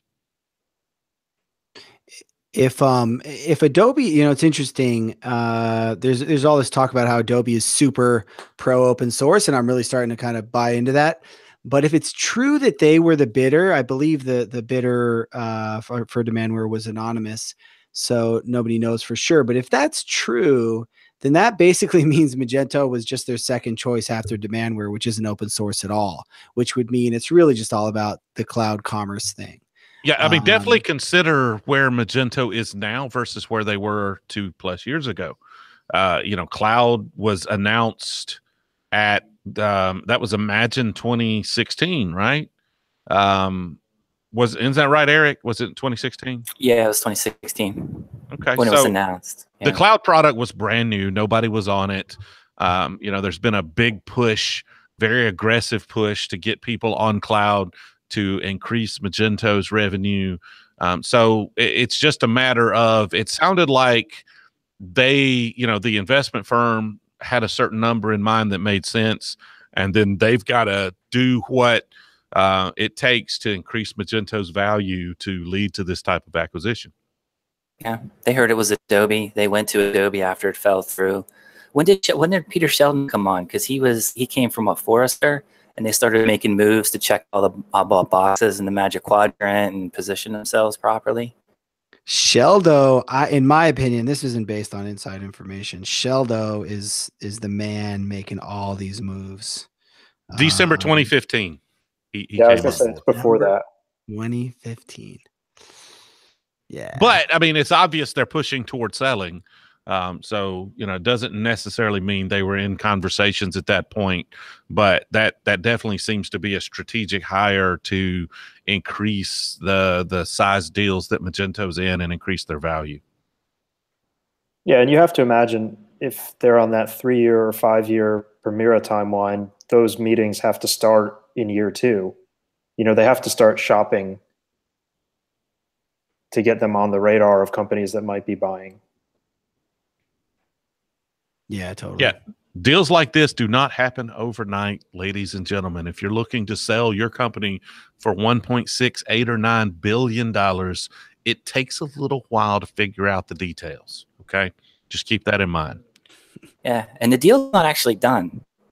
It's not actually closed. Like, it's still, anything could happen. I mean, it's likely, but it could still fall through. So while we're here and we've got nothing else to talk about, you talk about the buzz and the positivity and all the things that come Magento's way just by having the Adobe name attached to them and this acquisition. How bad is it if something happens and the acquisition doesn't go through? Oh, that would not be good. I mean, it's hard to imagine they would have announced it if it wasn't, pretty much a done deal. But yeah, that would be bad. By the way, Talesh is chiming in with a question to talk about the Shopify stock slump, which is interesting. I want to say Shopify stock went down by 5% Is that Five, or six? Yeah. Yeah. Which is interesting. I saw some tweets that said it was a plunge. I don't know if that's a plunge. It's definitely interesting, and I love to hate on Shopify as much as the next guy, but I don't know. I don't know if it's that big of a deal. You've seen my videos, right? I'm obviously not a big Shopify fan. Their marketing, pretty much how they do business, the platform's fine, but I don't think it matters at all. I don't think the 5% means anything. That's just traders overreacting to news like they always seem to do. Now, I wish I knew the news was coming and could have bought some Adobe stock, maybe shorted. I could have played that game, but I think the stock going down means absolutely nothing. And 5% is a blip on the radar. I haven't checked it today, but I expect by next week it'll be right back where it was, and nobody will care anything about this announcement as far as the stockholders of Shopify are concerned. Yeah, that's probably true. Yeah. Anytime there's news about a company, good or bad, the stock moves. It's just, Yeah, I mean, I did hear some people sort of speculate that the acquisition of the valuation of Magento might sort of show Shopify's market cap to be overvalued. I don't know what their market cap is. Somebody was saying 200 billion in the stream, and then they were saying it's 15 billion or something like that. But yeah, I mean, there may be short term impact, but long term, it probably doesn't impact things too much. Yeah, I'm definitely not the right guy to be talking about financials with. I've spent all my money on Scotch, so market caps, whatever. 15 billion, 14.9. It looks like. Yep. 15 million. Yeah, million. Yeah. Millions. No, billions. Like 14.8. I think it is, or 14.9. You can Google it and it'll show you the stock ticker, and it'll be at the bottom what the market cap is. Nice. Well, guys, this was fantastic. This is amazing. I think we're just about at the 3-hour mark, so I think it's time to wrap it up. I thought I could go all day long, but I'm not so sure that I can. But this is a lot of fun. Let's go around the room. Start with Brendan. Anything you want to point people to? Anything you want to plug? Any closing thoughts? And then we'll wrap this baby up. I'll come back to do my own plugs. One day, I do actually want to be on the podcast for real. That'd be awesome. But I want to point out tonight, Andrew Levine is doing a Nomad Mage talk. Andrew works at Magento on the PWA team. He's like a JavaScript mad scientist. And he's donating all the proceeds to Open Source Mental Illness, a charity. So I think the tickets are $50. I got one, so I'm pretty excited to listen. And I want as much content as they'll spit out about PWAs. So if anybody is not heard about that, go to nomadmage.com and check it out. I think it's going to be pretty good. Awesome. Yeah, and then we're going to have him on a live stream actually tomorrow, Mage Talk. So he's doing the whole circuit. Eric, anything you want, last parting shots or anything you want to point people to? No, man, I don't want to be, no need to promote our stuff. I just want to say that I like what I see, and I like how they're engaging the community, and I think community will be well supported as a member of the Meet Magento Association. We have a meeting coming up in Chicago next month where they're going to meet with us and talk more about it. And there's a lot of really vocal voices in that group, myself included. So we're going to make sure that their commitment to the community organization and the community events, and even the community light sponsorship, what's it called, the Community Insider Program. So we're going to be out there very vocal and pushing hard on them to make sure that they continue to support it. And I think they will. So I'm positive overall. Awesome. That's it. Thank you. Continue to fight the good fight. TJ, last words, sir. I'm a shameless self-promoter here, and I'm contractually obligated to let you know that this live stream is brought to you by Mage Mojo and Commerce Hero here. Their 360-degree support means you are surrounded by Magento love. So surrounded by Yes. yeah, absolutely. So that's how it's done right there. Hit the subscribe button, tap the notification bell while you're at it. Thumbs up this video. I've got a great live stream coming up on Friday where we're going to have Matt Assay, which is the head, get his title right. He is the head of Adobe's developer ecosystem over on the E-commerceaholic channel. We're going to have a live stream Friday, 2 p.m. Eastern time, and I'm fielding questions. Hit me up on Twitter, E-commerceaholic. Let me know your questions ahead of time because I only got him for an hour. I seriously doubt we're going to get to any of the questions in the chat because I'm expecting a ton of questions. So hit me up. Love to see you on Friday. Make sure to check that out. And hey, if you are looking for a Magento developer, check out karmaseer.io. If you are a Magento developer, want to put feelers out, hit me up, see what's on the market. Thanks for watching. We will see you guys tomorrow. Mage Talk Live with Andrew Levine. And thanks so much for checking in. Everybody, strap on your seatbelts tight, hang in there. Don't worry. Everything's going to be fine. And it's all going to be amazing. Thanks, guys. See you soon.